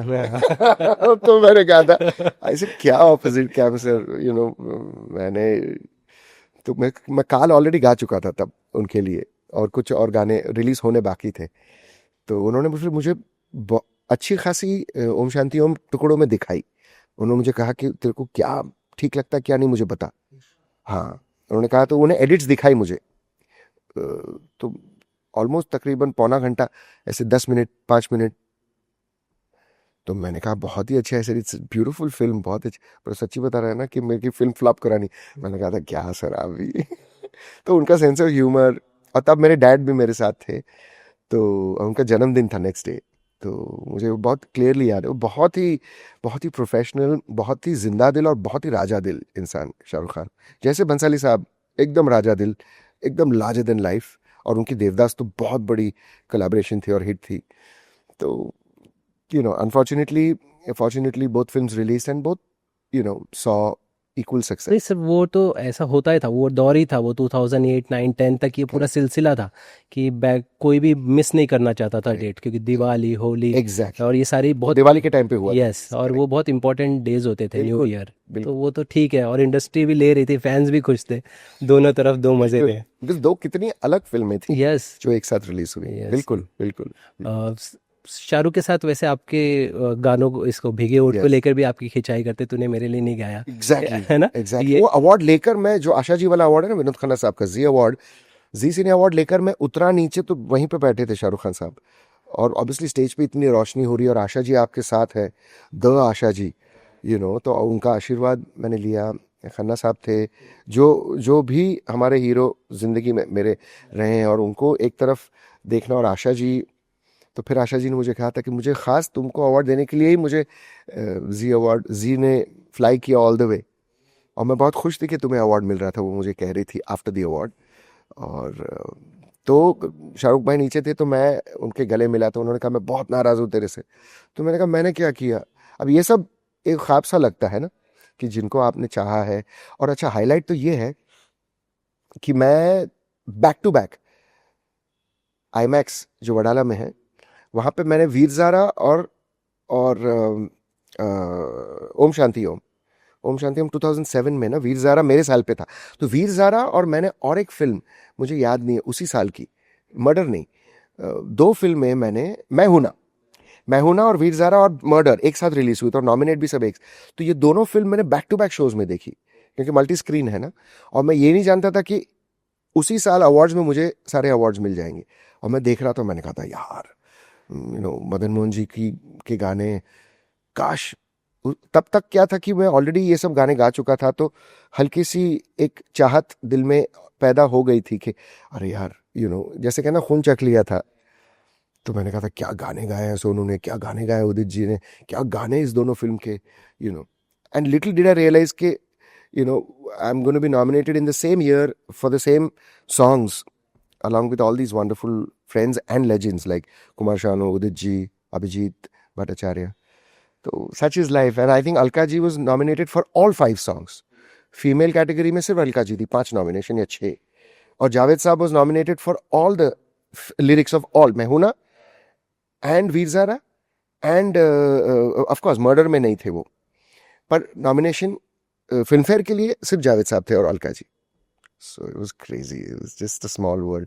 तो सावरिया उस तरह से रिकॉर्ड हुआ। फिर उसके बाद गाना हुआ, सबसे पहला गाना परी रिकॉर्ड हुआ, अरे एक दिन आसमां से परी, जो रिवील कर रहा था रणवीर को पहली बार। And as soon as the movie starts, the first reveal is with this song where he's along with, because it's shown that he's kind of growing up in an area, in a red light area with prostitutes, and he's sympathizing and empathizing with their lives. और ये गाना उनके बारे में है। तो मैं set पे जाके पहली बार, बंसाली साहब ने मुझे इनवाइट किया था सेट पे, तो मैं तब जाके मैंने पहली बार जिंदगी में सेट देखा था। अच्छा, उससे पहले गानों में किसी पे भी आपके आर्टिस्ट के साथ, पर सर पहले तो होता था ना कि पहले होता था, पर हाँ। हमारे ज़माने तक सिटिंग्स भी ख़त्म हो रही थी। अनु मलिक जी, आदेश भाई, आनंद मिलिन जी, इन सब के टाइम पे सिटिंग्स होती भी थी। तो हमारे दौर में आने आने तक वो सिटिंग्स का दौर भी खत्म हो रहा था। वो क्योंकि मैं बप्पी दा की फैमिली से मिला था, तो उन्होंने बताया था कि पग घुंघरू बांध के टाइम पे बच्चन हमारे घर पर आके बैठे थे और बप्पी दा के साथ वो पूरे समझ रहे थे सारी। बिल्कुल। पर जैसे जैसे दिल ना दिया के टाइम पे मैं जब सिटिंग में गया था रोशन साहब के यहाँ, राजेश रोशन, तो ऋतिक आके बैठे थे वहाँ। तो वो एकमेव हीरो है जो आके बैठे थे, क्योंकि उन्होंने कहा था कि सर मैंने मेरे दादा से, मेरे पापा से और मेरे चाचा से यही सीखा है कि अगर कोई आपके लिए पहली बार गा रहा है तो मुझे आव भाव देखने ज़रूरी है आपके। I need to see you, I need to, he such a method actor, no, he such a. तो उन्होंने वो ऐसे 2-3 घंटे जब हम रिहर्स कर रहे थे, मजाक हो रहा था, तो वो एक माहौल, मैं समझता हूँ कि गाने जो अमर होते हैं या फिर जो लोगों के साथ रहते हैं, वो एक ह्यूमन इंटरेक्शन उसमें बहुत ज़रूरी है।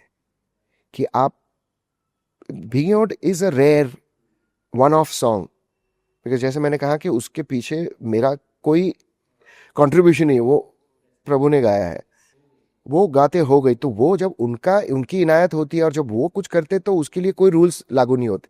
पर जब तक आप किसी गाने के साथ, जैसे कोई भी, अब खाना भी बनाने हो तो आपको इत्मीनान से जब खाना बनाते हो तो उसमें एक अलग टेस्ट होता है।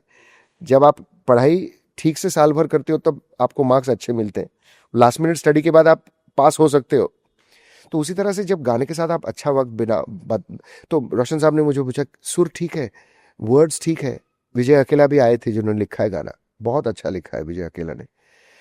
तो और फिर उन्होंने देखा मुझे, वो देख रहे थे कि मैं हाई में कैसे मेरा स्ट्रेन आ रहा है या फिर लो में मैं क्या कर रहा हूँ, मैं क्या स्माइल कर रहा हूँ। तो जब मैंने पिक्चराइजेशन देखा उसका, ऑब्जर्वेशन और रिकॉर्डिंग में भी, Hrithik was present along with Rakesh ji and Rajesh ji. Hrithik was there. जो अगर रोशन साहब बैठे थे, राकेश रोशन जी, तो ऋतिक पूरे रिकॉर्डिंग में खड़े थे उनके साथ। और वो कह भी थे कि मैं बहुत नर्वस हूँ क्योंकि मेरी फर्स्ट फिल्म के बाद इतना बड़ा गैप है और फिर मैं क्रिश में आ रहा हूँ, राइट, और मेगा बजट सब मेगा बजट, और एंड ही वाज नर्वस। तो मैंने कहा क्या बात कर रहे हैं, I said you are so loved by the people and your first film was Kaho Naa प्यार है, was super. I said, why? He said, no, but it's been so many years. It's been 5 years since I did that. So just shows that's fantastic grounding. Just shows this fantastic grounding and he's not taking anything for granted. So that's और कोई नहीं sir, Hrithik के अलावा और कोई आके sitting में बैठा? फॉर्चुनेटली अनफॉर्चुनेटली नहीं, आज तक हीरो में एक बंगाली बहुत बड़ा सुपरस्टार है, उनका नाम देव अधिकारी है, देव अधिकारी। तो देव अधिकारी अपने पिताजी के साथ, मैंने उनके लिए जो पहला गाना गाया, माही वे करके एक गाना है, जीत गांगुली ने वो कंपोज किया है बंगाली में, और वो सुपर हिट गाना है। वो देव का सबसे बड़ा हिट पहला रहा होगा मुझे लगता है, क्योंकि वो जस्ट नए थे, तो हमने यहीं पे पास में स्टूडियो में रिकॉर्ड किया, तो वो एक्टर आए थे स्टूडियो में जी। और माधुरी जी मुझे मिली थी सावरिया के रिकॉर्डिंग के टाइम पे, वही पहला गाना रिकॉर्डिंग के टाइम पे, पर हालांकि मैं उनके लिए नहीं गा रहा था। तो I don't think any other actor. Ranbir के साथ क्या, जैसे आप बता रहे थे कि आप What a बात से beautiful, चले what a उधर। lovely young man, you know, इतने डिसिप्लिन्ड एंड बहुत शर्मीले। तो सर तो मैंने कहा यार वैसे सर मत बोला करना। और वो मेरी बिल्डिंग में पाली हिल में अक्सर आया करते, क्योंकि उनके बचपन का दोस्त मेरे बिल्डिंग में रहता है या। तो वो सावरिया के बाद भी 2-3 बार मुझे मिले, तो वो आते थे, सर कैसे? मैंने कहा यार सिंह नहीं sir, I can't help it, मेरी अपब्रिंगिंग है ऐसी। तो मैं कहता था ठीक है, ऐसे if you are comfortable then I am fine, but you know what a beautiful actor. देखो आप सोशल मीडिया की बात करते हो ना, वो नहीं है, वो social नहीं है, media। बिल्कुल सर। तो वो वेवलेंथ पर भी हम काफी कनेक्ट हुए। और फिर उनको मैंने एक बात कही, तो अब देखिए टाइमिंग, और जब ऊपर वाला आपका तार जोड़ता है, तो मैंने कहा पता है आपको एक बात मजे की बताऊं मैं आपको, तो कि नहीं, उन्होंने मुझे कहा कि सर मुझे वो गाना है ना आपका 12:15 सलाम नमस्ते का, वो मुझे इतना पसंद है। तो मैंने अपने मुंह पे हाथ लगाया, मैंने कहा सच्ची? सावरिया के सेट पे उन्होंने मुझे कहा। तो मैंने कहा पता है मैंने सिर्फ आपके डैडी और मम्मी के बारे में सोचा उस गाने में। 12 बजे की सुइयों, नीतू सिंह जी और ऋषि कपूर, वो खेल खेल में। तो मैंने कहा ये 12:15, ये 12 का कनेक्शन जो है, और उस जिस तरह का म्यूजिक था उसका, वो कहीं मुझे म्यूजिकली रिमाइंड नहीं कर रहा था आपके डैडी मम्मी, पर उस गाने के बारे में रिमाइंड कर रहा था मुझे। तो ऐसे मैंने हर वक्त उस गाने के टाइम पर आपके डैडी और मम्मी को, ऋषि कपूर जी और नीतू सिंह जी को याद किया। तो उन्होंने कहा, "Oh my God, what a coincidence!" I said, "See how it is. I had no idea that you were going to tell me that you love that song, but this is the story behind it." So that such is life, you know, that you don't plan anything. Right sir, आप regional cinema की बात कर रहे थे, देव अधिकारी जी का आपने नाम लिया। रीजनल सिनेमा में जैसे कि मैं हैं डॉक्टर लेजेंड राजकुमार जी, बिल्कुल मैं वही कह रहा था। यस, कि वो उनका जिक्र कैसे है कि आप मतलब इतने प्रसन्न हुए थे, आपको हाथों से खाना खिलाया? जी बिल्कुल, माय गॉड।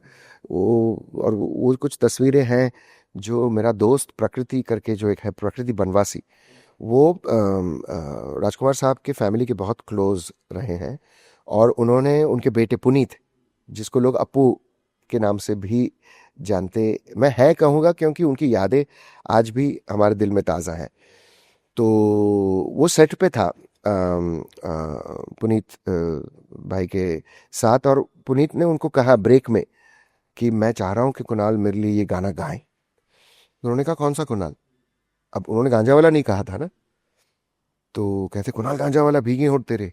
तो ये हार्डली 6 महीने के बाद हमने रिकॉर्ड किया था। भीगे होठ जस्ट रिलीज हुआ था, it had become a huge. 2005 के फरवरी में गाए, क्योंकि वो फोटोग्राफ पे डेट है, तब उस जमाने में जो हार्ड कॉपीज आती थी उस पर डेट्स भी आती थी। तो प्रकृति ने फिर अचानक से सेट से मुझे लैंडलाइन से फ़ोन किया था मुझे, क्योंकि उस ज़माने में मोबाइल्स नहीं आए थे। तो उन्होंने मुझे कहा था कि ऐसे ऐसे वो चाह रहे हैं, तो आप राजकुमार जी को जानते हो? मैंने कहा बिल्कुल, ऐसे मैं पूरी कन्नड़ा इंडस्ट्री में राजकुमार जी को ही जानता हूँ, यू नो। तो बोले उनके बेटे का फिल्म चल रहा है, उनकी 3rd फिल्म है। तो मैंने कहा था ठीक है, पर मेरे पास अभी डेट नहीं है, 2-3 हफ्ते के बाद हम रिकॉर्ड कर सकते हैं। तो हमने डेट तय की, और then I flew for the first time I flew for the Kannada industry, but because it was Rajkumar ji also. Otherwise normally उस टाइम पे वक्त बहुत मुश्किल था निकालना, तो सारे साउथ के लोग सिवाय इलैयाराजा सर और AR सर, और Rajkumar ji is the biggest name in the Kannada industry, he was like the first family. तो वहाँ हम गए, तो गाने के बाद हम एक ही गाना रिकॉर्ड करने के थे, कोई और गाना, हम जो मेन गाना जो मेरा आज भी आइकॉनिक गाना है कनाडा का, वो गाना रिकॉर्ड नहीं हुआ था, हम दूसरा ही गाना रिकॉर्ड करने गए थे। तो फिर गाना रिकॉर्ड करने के बाद रात को हम डिनर पे मिले, अपू नहीं थे रिकॉर्डिंग में, जो फास्ट गाना था एक उसमें नहीं थे। फिर खाने के बाद प्रकृति के घर में हम मिले और हमने डिनर किया। तो तब यू नो संकोच, बहुत संकोच से उन्होंने बात की कि कुणाल सर, मेरे पापा चाहते हैं, फ़ोन पे बात कराई थी पापा से और वो सिर्फ कन्नड़ा बोलते थे। तो प्रकृति ने सारा मुझे ट्रांसलेट करके बताया। तो वो कह रहे थे कि मुझे और एक गाना रिकॉर्ड करना है तुम्हारे साथ, जो भी तुम्हारे लिए नहीं था, पर मैं चाहता हूँ कि तुम गाओ। अब ये डॉक्टर साहब, डॉक्टर राजकुमार जी की वो गाना कोई और गाने वाला था। तो मैंने कहा था, अरे मुझे आप पहले बता देते तो हम शाम को ही कर देते, क्योंकि बोले कल। तो मैंने कहा नहीं, मुझे 1:30 बजे तक बॉम्बे पहुंचना है और मुझे सीधा अनु मलिक जी के रिकॉर्डिंग में पहुंचना है, तो मुश्किल हो जाएगा। फिर खाना खाते खाते मैंने कहा मगर मैं आपको फिर से डेट देता हूँ अगर आप रुक सकते। तो बोले ठीक है सर, हम रुक जाएंगे। कब तक डेट दोगे आप? तो मैंने कहा अगले हफ्ते चलेगा, आप बॉम्बे आ सकते हो प्लीज़, क्योंकि मुश्किल हो जाएगा मेरे लिए आना। तो उन्होंने कहा था ठीक है हम आ जाएंगे। फिर खाना खाते खाते मैंने सोचा कि मैं तो जल्दी उठता हूँ, तो मैंने आपू को कहा कि भाई सुबह 6 बजे हम रिकॉर्ड करें। तो तब 11 बजे थे। तो बोले सर 6 बजे आपको रेस्ट मिल जाएगा? मैंने कहा हाँ यार, मेरी फ्लाइट 10 बजे की है, तो अगर हम 6 बजे शुरू करें तो 7, 7:30 तक हो जाएगा गाना, फिर मैं सीधा भाग जाऊंगा फ्लाइट पे।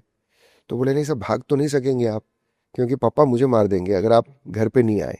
तो मैंने कहा मर गए। तो फिर 6 बजे, तो उन्होंने कहा डन सर। तो उन्होंने रिकॉर्ड सब बुक कर दिया, पापा को भी बता दिया उन्होंने, पर तब तक राजकुमार जी सो गए थे। और वो जस्ट वीरप्पन के यहाँ से रिलीज हुए थे, क्योंकि वीरप्पन ने उनको अबडक्ट किया था 108 दिन के लिए। तो he had gone through knee surgery, तो वो स्टूडियो आ नहीं सके थे। तो फिर हमने तुरंत कहा कि लेट्स रेस्ट, और फिर मैं 5 बजे उठ गया और फ्रेश होकर हम 6 बजे स्टूडियो पहुंच गए, उसी स्टूडियो में। और फिर हमने गाना शुरू किया 6:30 बजे के आसपास, और 8, पौने 8 बजे गाना हो गया था। बहुत खुश हुए डॉक्टर राजकुमार जी ने वो सुन लिया, क्योंकि सब जल्दी उठ जाते हैं ना साउथ में। तो फिर सीधा मैंने कहा यार मेरी फ्लाइट है, और तब एयरपोर्ट वो वाला नहीं था जो सिटी के बाहर है, पुराना एयरपोर्ट था, तो बहुत ट्रैफिक से आपको जाना पड़ता था। तो तो बोल उन्होंने कहा प्यार से कि डोंट वरी सर, आप जब तक फ्लाइट में नहीं बैठोगे फ्लाइट उड़ेगी नहीं बैंगलोर से। वे- मेरे हाँ, पापा ऐसा ये नॉर्मली नहीं करते, हाँ। पर वो समझते हैं कि वो बहुत मानते हैं प्रिंसिपल को और डिसिप्लिन को। तो आप जब तक नहीं पहुंचोगे वो रोक के रखेंगे फ्लाइट, आधा पौना घंटा मिनिमम। तो मैं ऐसे धक धक धक धक हो रहा है मेरा। तो मैंने कहा, क्योंकि जबान दी हुई है मैंने। तो हम पहुंचे, और जो माहौल उनके घर में था, वो जो एक एक्सप्लेन नहीं कर सकता, वो एक पॉजिटिव और वो एक पवित्रता थी, एक कुछ जैसे आप कोई साधु संत को मिलते हो ना, तो वो जैसे आप मंदिर में कोई जाते हो जो बहुत पावरफुल हो। तो वो आए और मैं उनको पैर पड़ा, तो उन्होंने ऐसे गले मिलाया इतना, और उस टाइम पे मैं ऐसे कांप रहा था, हालांकि मैं उनको जानता नहीं था। और तब तक मैं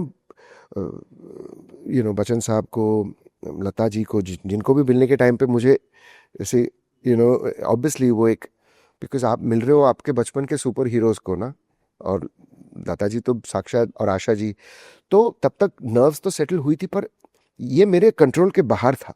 इनको मिलकर जो एक कंपन जो आई थी, तो फिर उन्होंने ऐसे किया और उन्होंने ऐसे गले को हाथ लगाया। उन्होंने कहा "हम्म, वो ईश्वर वर्ड मुझे भगवंतम", वो कुछ बोले थे भगवंतम। तो फिर उन्होंने कहा था कि भगवान की आवाज़ है तेरी। तो मैंने कहा नहीं नहीं, ये हाँ, मैंने कहा ये भगवान की ही आवाज़ है, ऐसे मैं इसका कोई श्रेय नहीं ले सकता। तो फिर उन्होंने बहुत, और फिर वो अपने ऑर्गन पे बैठे। डबल हैंडेड पियानो था, ऑर्गन जो पैर से, जिसको जैसे हारमोनियम को आप कैसे हवा देते हो, तो वो पैर से हवा देते स्टेज पे, जो एक ज़माने में रहा करता था। और फिर उस पे उन्होंने भीगे होठ गाया। उन्होंने गाया। उन्होंने भीगे होठ अपने अपने हॉल में, privacy of his wife. Appu था, नहीं अप्पू नहीं था, अप्पू शूटिंग पे चला गया। अप्पू की मिसेज थी, माँ थी अप्पू की, राजकुमार जी, प्रकृति, मैं उनके मझले भाई। मुझे दृश्य याद आ रहा है, आप बता रहे हो ना obviously। और फिर उन्होंने मुझे अपने हाथ से खिलाया, और फिर उन्होंने कहा कि मैं बहुत खुश हूँ कि तुमने मेरे बेटे के लिए गाया, मैं चाह रहा था कि ये गाना तुम ही गाओ। मैं नहीं आ सकता था स्टूडियो में, क्योंकि मेरे नीज का ऑपरेशन हुआ है। तो मैंने कहा, फिर उन्होंने मुझे हाथ पकड़ के पूरा घर दिखाया कि ये मेरा मंदिर है, मैं यहाँ पे दिन भर मैं खाना वाना खाता हूँ मेरी फैमिली के साथ मिलके, मैं फिर यहाँ पे ऐसे लेटे लेटे भगवान को देखते ही मैं सोता हूँ दोपहर को। ओह। मैंने कहा थैंक यू। बहुत रिस्पेक्टेड फैमिली होती और है वहाँ कैन कर। और वो दिखता है, अपू में तो दिख ही गया था, माँ में भी दिख गया। और फिर उन्होंने कहा कि देखिए अगली बार मुझे पता चलेगा ना कि आप बैंगलोर आए और आप मुझे मिलने नहीं आए हो, तो मैं अपने लोगों को भेजकर तुम्हें ऐसे गोनी में उठा के लेके आ जाऊंगा। तो मैंने कहा तो नहीं सर ऐसा मत कीजिए, मैं क्यों नहीं आऊँगा, मैं जब अगर शो के लिए आया कहीं तो मैं ज़रूर आऊँगा। उसके बाद 3 बार मिलना हुआ, दूसरी बार भी हम घर में मिले। और फिर जब 100 डेज पूरे हुए थे आकाश फिल्म को, जिसमें गाना जो मैंने गाए थे, उसके सेलिब्रेशन के लिए वहाँ पे हॉल में मेरे शो के लिए मैं आया था, तो सीधा हम हॉल में गए और मेरी आखिरी मुलाकात थी डॉक्टर साहब के साथ, बिकॉज उसके चंद महीनों के बाद ही उनका स्वर्गवास हो गया। तो ये बैक स्टोरी थी। तो इसलिए भी मेरी जो कर्नाटका की जो ऑडियंस है वो बहुत मुझे प्यार करती है, क्योंकि उनके आशीर्वाद जो मिले मिले मुझे राजकुमार जी के। हाँ 250 प्लस गाने, बंगाली में मैंने 200 प्लस गाने गाए हैं। तो 250 प्लस गाने आज भी मैं रिकॉर्ड करता हूँ जब कन्नड़ा के गाने या बंगाली। कल परसों ही कुछ नया गाना रिलीज हुआ, मेरे मैनेजमेंट ने मुझे कहा, तो वो इंस्टा पे कुछ कोलैबोरेशन आया था। बहुत मुझे तो ऐसे लगता है कि किसी और जन्म में मैं या तो बंगाली रहा हूँगा या कन्नड़ा रहा हूँगा, बिकॉज वो जबान मुझे इतनी इजीली समझ में आती है ना, जैसे तेलुगु भी आती है, तमिल भी आती है, क्योंकि मैंने वहाँ भी 50-50-60 गाने गाए हैं। राइट। बट कुछ और ही एक। ठीक है सर, आगे बढ़ते मेरा ये फेवरेट गाना भी है, दिल कह रहा है। ओ बॉय ऑफ हाँ। कोर्स। यस। सर इसके पीछे की कुछ बताइए, मेमोरी, सलमान से कभी मुलाकात है और। का 2-3 बार हुई है सलमान भाई के साथ मुलाकात, और वो भी बहुत जिंदा दिल इंसान, बहुत ही चिल्ड आउट। वो मुझे अक्सर एक एक दो बार मुझे वो बताए थे कि Singh I like your accent when you speak English, मुझे बोले थे। तो मैंने कहा thank you, I like yours too sir, because he is also got. तो मुझे हिमेश भाई पूछ रहे थे रिसेंटली कि how do you get that accent यार, और हम हिमेश भाई के साथ जब मैं बात करता हूँ तब या तो मैं हिंदी में या गुजराती में बात करता हूँ। तो मैंने कहा पता नहीं, कॉन्वेंट में हम पढ़े हैं तो, और हम अंग्रेज़ी फिल्मों पे बड़े हुए, जैसे हिंदी फिल्मों में देखा वैसे अंग्रेज़ी फिल्में भी हमने बहुत देखी हैं, तो उसी तरह से रॉबर्ट डी नीरो, अल पचिनो, अमेरिकन फिल्म्स या ब्रिटिश फिल्म्स पे, तो वो एक्सेंट हमने पिकअप कर ली स्कूल में भी, बिकॉज हमने शेक्सपियर भी किया। हमारी सारी टीचर्स एंग्लो इंडियन थी, तो English became first language in school. सिर्फ हिंदी और मराठी पीरियड में हम हिंदी मराठी ज़्यादा बोलते, दोस्तों के साथ ऑफ कोर्स हिंदी में भी बोलते थे। तो इस रिकॉर्डिंग में जैसे बहुत सारे गाने हिमेश भाई के पिताजी ने हमारे साथ रिकॉर्ड किए, क्योंकि हिमेश भाई सिटिंग्स में बिजी रहते थे और प्रोड्यूसर्स के साथ, तो अक्सर उनके पिताजी हमें डबिंग्स कराते थे। तो इस फिल्म का गाना भी हमने बहुत अलग तरीके से मैंने गाया था, जो इतना कूल नहीं था जिस तरह से रिलीज हुआ है। तो फिर रात को 12 बजे जब हमने गाना ख़त्म किया, हमने करीब 9:30-10 बजे गाना शुरू किया था, और उनके पिताजी मेरे वालिद के उम्र के ही थे, और हम गुजराती में बात करते थे रिकॉर्डिंग में, और वो भी तारदेव पे रहते थे। हिमेश भी बड़े उधर ही हुए, फिल्म सेंटर स्टूडियो के बगल में हाजी अली पर। तो और वो मेरे दादाजी के कजिन, जो मेरे दादाजी के पास म्यूजिक सीखने आते थे, वीरसेन गांजा वाला। कनेक्शन आ गया या सर। या यस। सो तो वो मुझे पूछते थे कि वीरसेन गांजा वाला, मदन गांजा वाला, जयंत गांजा वाला, तो बोले मेरे सब चाचा है और मेरे दादा है वो। तो बोले अच्छा, तो वो मेरे मेरे जो ग्रेट ग्रैंडफादर थे उनके फर्स्ट कजिन थे वीरसेन गांजा वाला, वही फैमिली ट्री। राइट। सर ये बात हम आगे बढ़ाएंगे, लेकिन इससे पहले, इंटरव्यू से शुरू पहले आपने अपने सरनेम को लेकर कुछ इंटरेस्टिंग बात की थी। प्लीज़ फैंस के लिए, दर्शकों के लिए बताइए कि आपके सरनेम को कैसे आता है और क्या है। ज़रूर।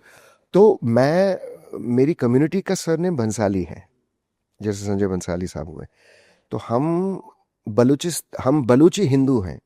हमारे पूर्वज बलूचिस्तान में शक्तिपीठ है हिंगलाज माता का, तो 52 शक्तिपीठ में से एक शक्तिपीठ बलूचिस्तान में आज भी है, वहाँ तीर्थ होता है बाकायदा। आप बॉर्डर, जैसे मानस सरोवर जाने को बॉर्डर सिक्योरिटी फोर्स से हाथ बदल, वैसे वहाँ पे तीर्थ है। तो काफ़ी सारे म्यूजिशियंस जो फोक म्यूजिशियंस हैं राजस्थान के, गुजरात के, वो वहाँ जाके परफॉर्म कर चुके हैं। फिर वो सूफ़ी सिंगर हों, जैसे हमें कुछ सिंगर्स मिले कोक स्टूडियो के, उन्होंने कहा था कि वो श्राइन पे जाके ऑलरेडी गा चुके हैं काफ़ी बार। तो मेरी दादी माँ जा चुकी है वहाँ पे। तो because we were during the British Raj, we were licensed, we were growing marijuana for medical purposes as a profession. This is pre 42, quit India के पहले तक हम गांजे की खेती करते थे मेडिकल, और वो जो हम प्रोड्यूस उसका वो हम गवर्नमेंट को देते थे। तो मेरे पिताजी ने मुझे ये बात कही है कि हमें लगान माफ थी, हमारे पूर्वजों को लगान नहीं देनी पड़ती थी, क्योंकि हमारे से ब्रिटिश ये चीज़ लेते थे, और हमें राव साहेब की तख्ती दी गई थी हमारे फैमिली को, क्योंकि हम ये मेडिकल पर्पसेस के लिए खेती बनाकर देते थे, और उसमें से वो हफीम के इंजेक्शन बनाकर कैंसर पेशेंट्स को देते थे जहाँ जहाँ ब्रिटिश किंगडम था। तो all the way up to Afghanistan, जो अनडिवाइडेड इंडिया जो कहते थे, तो हम वो ग्रो कर रहे थे क्विट इंडिया तक। फिर जब गांधी जी ने कहा कि स्वदेशी बनो, तब वो छोड़कर हमारे पूर्वज ने कंस्ट्रक्शन और स्टील फर्नीचर बनाने शुरू किए, और मेरे ग्रेट ग्रेट ग्रैंडफादर्स ने सेफ और कबर्ड्स बनाने शुरू किए कालबा देवी में। And we taught Godrej how to make safes, my ancestors, because we were the first company. Crown Steel was the first company that started making these heavy duty safes in the new ज़माना, आज से 150 साल पहले, नहीं 42, sorry 42 के बाद, तो 80 साल पहले। सो गांजा वाला उस तरह से, so we were licensed druggists during the British Raj till 42। तो लोग अक्सर इंस्टाग्राम पे और सोशल मीडिया पे हमेशा वही कहते कि ये surname, they are intrigued by it. कोई मजाक भी बनाते हैं, कोई मजाक भी करते हैं। तो हिस्ट्री ये है, और इसी सरनेम की वजह से मुझे मेरे जिंगल इंडस्ट्री में बहुत फ़ायदा हुआ, क्योंकि लोग कहते थे अच्छा गांजा वाला माल है क्या। तो मैं कहता था ना मैं सिगरेट पीता हूँ, ना मैं इसका सेवन करता हूँ। ओके सर, हम दिल कह रहा की बात कर रहे थे, आप बता रहे थे कि इस तरह से पूरा फिर कर। जब हिमेश भाई आए करीब 12 बजे, तो उन्होंने अपने पिताजी को कहा कि डैड मुझे ये स्टाइल नहीं चाहिए, मुझे इसको, ये सलमान खान के लिए गाना है, सलमान भाई के लिए ये बहुत इंपॉर्टेंट गाना है, तो मुझे इसको स्टाइलाइज, जिस तरह से कुणाल ने हमदम गाया है या भीगे और गाया, मुझे वो इंडो वेस्टर्न चाहिए इसमें।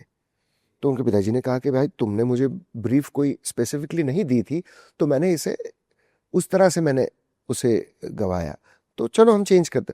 और फिर 20-25 में, आधे घंटे में वो गाना जिस तरह से हिमेश भाई चाह रहे थे उस तो, और हमेशा हिमेश भाई जब गवाते थे तब वो बहुत क्विकली होता था, क्योंकि वो बहुत क्लियर थे कि मुझे हर गाने में वो ब्रीफ कहते थे कि ओ हमदम जैसा वाइब चाहिए मुझे। तो मैंने कहा भाई मगर ये तो बहुत थोड़ा अलग है इसका स्टाइल। तो बोले नहीं, वो कूलनेस मुझे चाहिए ओ हमदम का।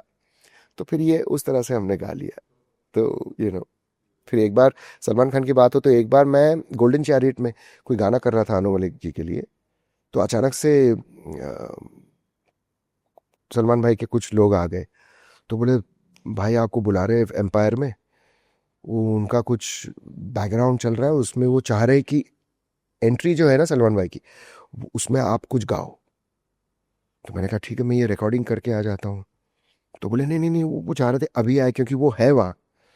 तो मैंने अनु मलिक भाई को देखा, तो बोले जा, मेरे को क्या देख रहा है, तो करके आ जा फिर से। तो मैंने कहा ठीक है। तो उतने में फिर टी सीरीज़ के जो ओनर है वो भी आ गए। तो उन्होंने कहा Kunal you go finish that, वो भी मेरी पिक्चर है, तो वो ख़त्म करके आप आ जाओ। तो फिर मैंने अनु भाई का हाथ पकड़ के मैंने कहा sorry, this is beyond my control, बोले नहीं जा। तो एक बहुत ही अच्छी फिल्म आई थी सलमान भाई की, उस फिल्म का नाम मैं भूल गया हूँ, सप्रू ने डायरेक्ट की थी उसे। उसमें वो एक लड़की थी जो ऐश्वर्या राय जैसी दिखती है। हाँ, लकी फिल्म, हाँ। तो वो रशिया में कुछ शूटिंग हुई थी उनकी, और वो एक फाइट सीक्वेंस थी, और फाइट सीक्वेंस के बाद वो गाड़ी में बैठते हैं और कोई इंग्लिश गाना है जो रेडियो पे बज रहा है और वो सलमान भाई गा रहे हैं। तो वो चाह रहे थे कि मैं उनकी आवाज़, बिकॉज उनको बहुत लगता है कि उनकी आवाज़ टॉकिंग और स्पीकिंग और सिंगिंग मेरी आवाज़ से बहुत मिलती है, because of the accent also. तो वो हमने कर दिया आधे पौने एक घंटे में। उनको मैच करना था वो सलमान भाई की लिप सिंक को, और रेडियो पे इंग्लिश गाना चल रहा है, तो वही वो चाह रहे थे कि मैं उनकी आवाज़ में इंग्लिश में गाऊँ। तो वो सब हो गया। फिर उन्होंने मुझे ऐसे पंच करके बोले वो निकल गया, मैं भी निकल गया। तो वो फिर मुझे वो कहीं और पार्टी में एक दो बार मिले, और तो मुझे कह रहे थे हमको कुछ विल स्मिथ की तरह कुछ रैपिंग करना चाहिए।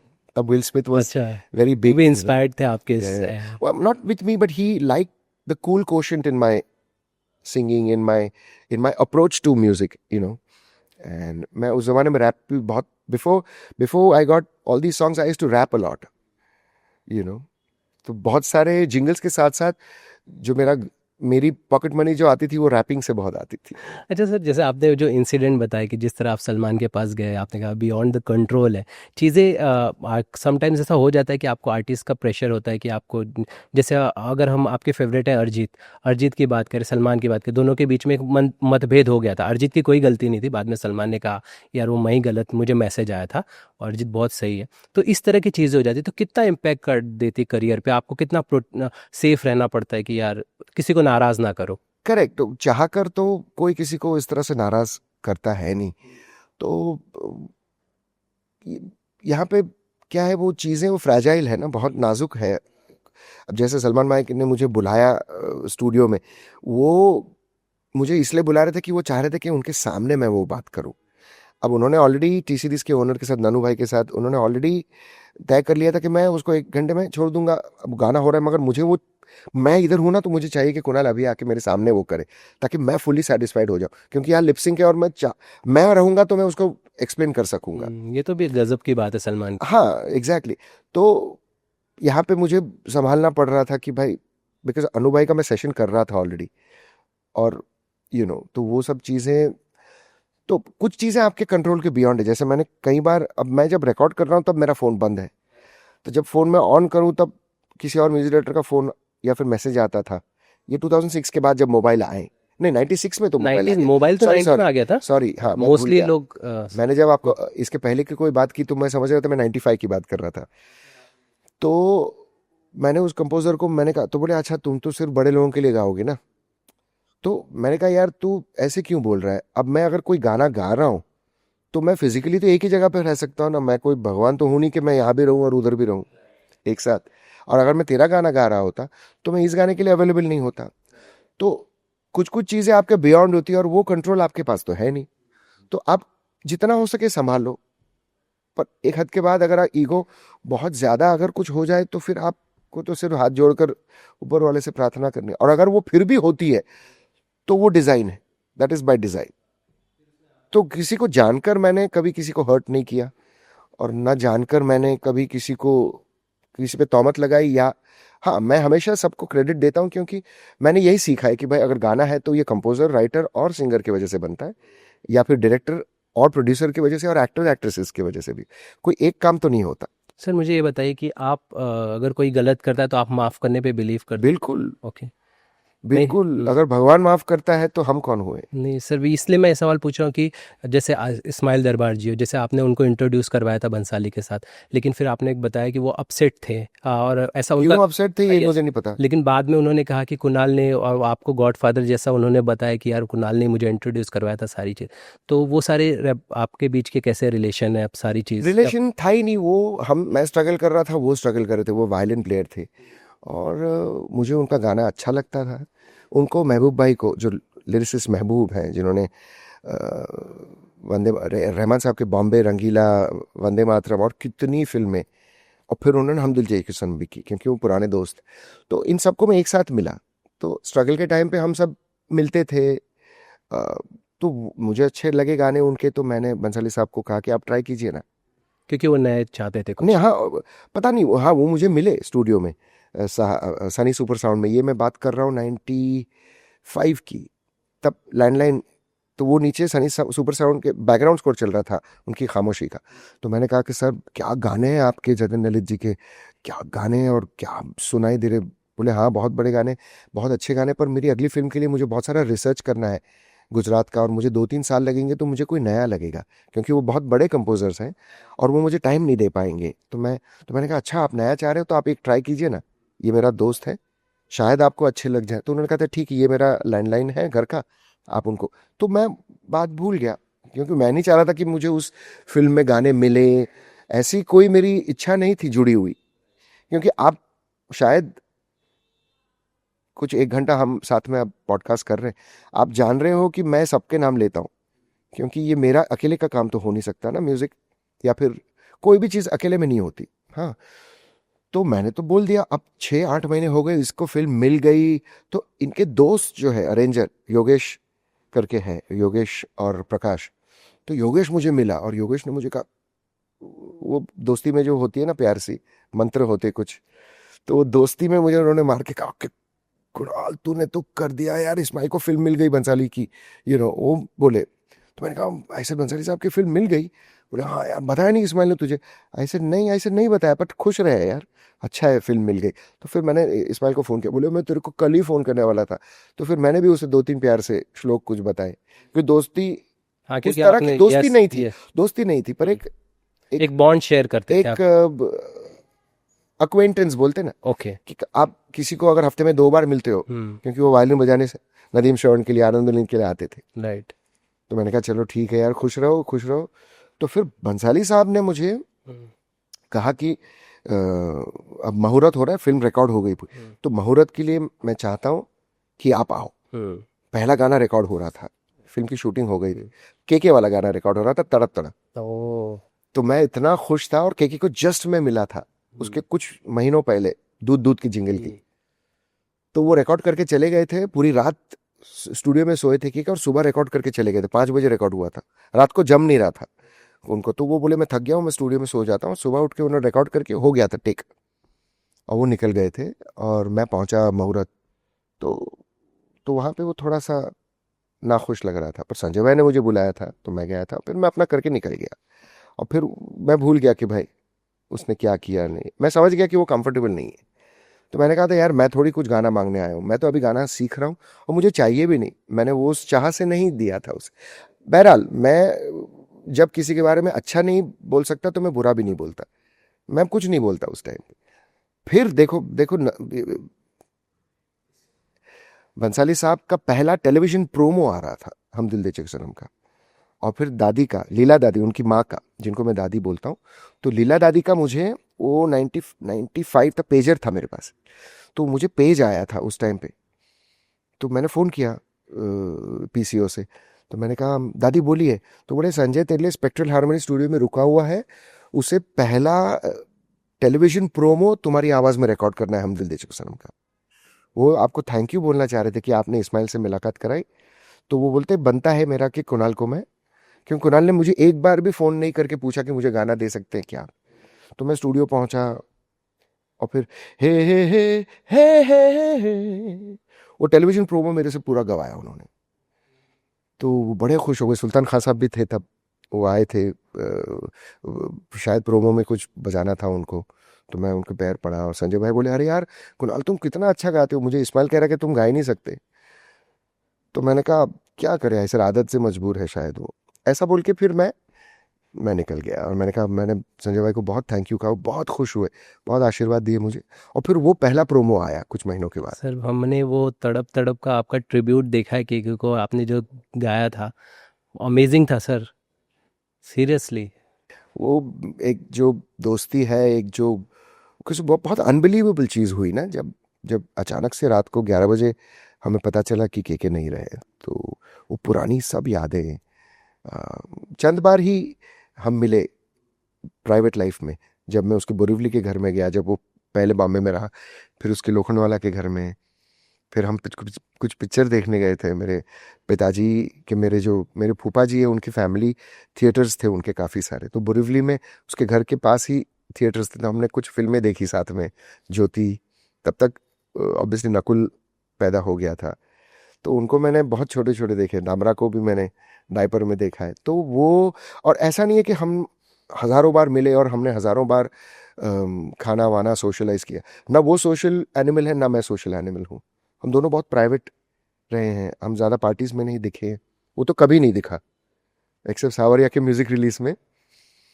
तो मेरे से वो 10 कदम आगे था उस मामले में, प्रेवेसी के मामले में। तो वो बहुत यादें, वो बहुत, और उनके बच्चों को देखकर, बिकॉज बहुत साल तामरा को मैंने 2-3 साढ़े 3 साल की देखी, और फिर उसके बाद मैंने उसे तब देखा फिर बातें होती, एयरपोर्ट पे मिलते थे, फ्लाइट्स में मिलते थे, शोज में मिलते थे।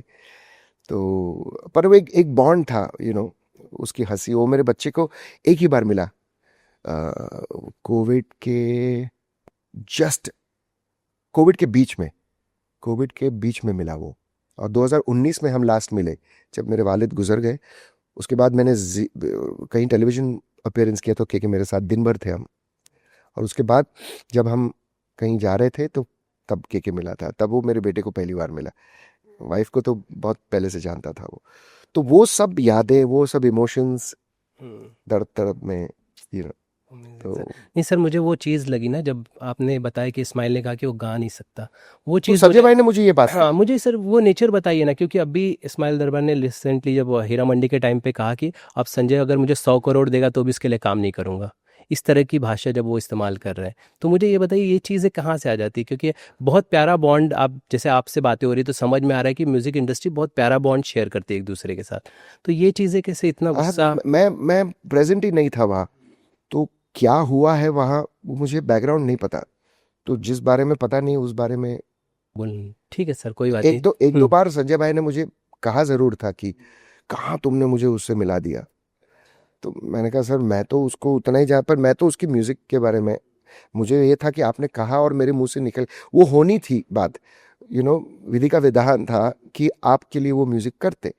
उसके बाद या उसके पहले क्या हुआ मुझे नहीं पता। हम दिल दे चुके सनम का म्यूजिक बहुत कमाल का है, यह हिस्ट्री है सर, वो कोई नहीं कह सकता। ऐसे गाने जो महबूब भाई ने लिखे हैं, जैसे तड़प तड़प, वो एंथम है आज। और फिर आंखों की गुस्ताखियां, वो ऐसे शब्द ना हुए हैं, फ्यूचर में भी मैं नहीं देखता।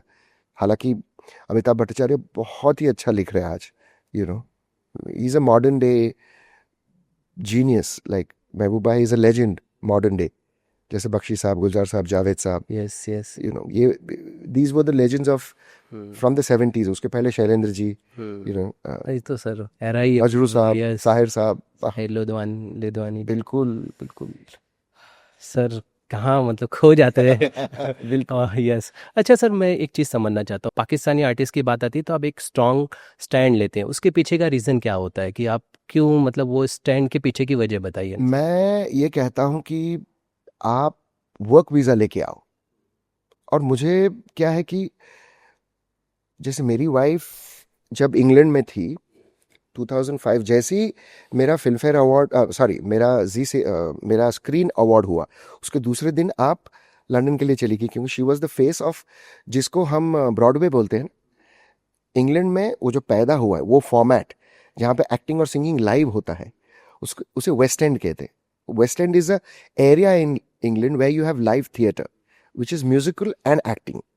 सिर्फ एक्टिंग जो होता है वो थिएटर जिसे हम कहते हैं, जैसे यहाँ पे भी होता है इंडिया में। तो वहाँ पे वेस्ट एंड में ये सारे म्यूजिकल परफॉर्मेंसेज होते हैं, जहाँ पे live orchestra, live singing, pre recorded नहीं फिल्मों की तरह। तो वो निकल गई वहाँ, वहाँ पे वो वर्क वीज़ा पे गई थी, जहाँ पे उन्हें सिर्फ थिएटर पे परफॉर्म करने के लिए परमिशन दी गई है ब्रिटिश गवर्नमेंट ने। तो जब वो जो म्यूजिक डायरेक्टर है वहाँ का, वो जब चाह रहा था कि मेरी वाइफ जिंगल गाए, तब वो बाइफिकेशन हमें पता नहीं था, हमें पता नहीं था। तो वो जब रिकॉर्ड करने गई, तब वहाँ के यूनियन के जो लोग हैं उन्होंने कहा कि madam, do you have a permit to come and sing in the studio here? So she said, I don't know. This is my. She saying, no, sir, no, madam. They cross check.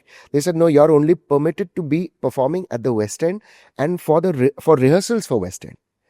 So this time you've already finished, but you cannot come in, because if you come in and record, तो आप किसी British national की रोजी ले जा रहे हैं. You're not authorized under your visa to perform in the studio. You're only authorized to perform on stage in England. इतने क्लियर कट रूल्स हैं. तो हम ये कह रहे हैं कि आपको अगर परफॉर्म करना है तो आप वर्क वीजा लेकर आए, टूरिस्ट वीजा पर आकर यहाँ पे वर्क ना करें. ज़्यादा हमने ले लिया आपका, thank you so much sir. आपसे बात करके सच में मैं एक एंकर और होस्ट की तरह नहीं बल्कि एक फ़ैन की तरह था, और मेरे मन में सवाल आते गए, अच्छी बात है. और आपने उसी समझ के साथ मुझे जवाब दिया और मुझे समझाया, उसके लिए बहुत बहुत thank you sir. Thank you, thank you. और मैंने विस्तार में इसलिए कहा कि पता नहीं कभी कभी मैटर मिल जाता है, तो आपको इसके 1 या 2 एपिसोड करने तो ठीक है, क्योंकि मैं मुश्किल से मिला हूँ, राइट, तो बिल्कुल सर। उसका निचोड़ा ठीक से निकाले। डेफिनेट सर, वो हमारी प्रोडक्शन टीम डिसाइड कर लेगी। बिल्कुल ओके। बिल्कुल। सर जाते जाते अगर आपका गला नहीं ठीक है नहीं नहीं, तो बिल्कुल ठीक है भाई, मैं not not I mean not yes not sir, Singh, याद है। सर मैं तो ओ हमदम सुनना चाहूँगा। जरूर जरूर, मेरा भी फेवरेट रहा है। ओ हमदम सुनियो रे, ओ जेनिया सुनियो रे, ओ जेनिया शाम को खिड़की से चोरी चोरी नंगे पाँव चल आएगा, ओ सुनियो रे, ओ जेनिया रे, ओ सुनियो रे, वो जेनिया रे। फिर धीम धीम तो है। Thank you so much sir, amazing. Thank you.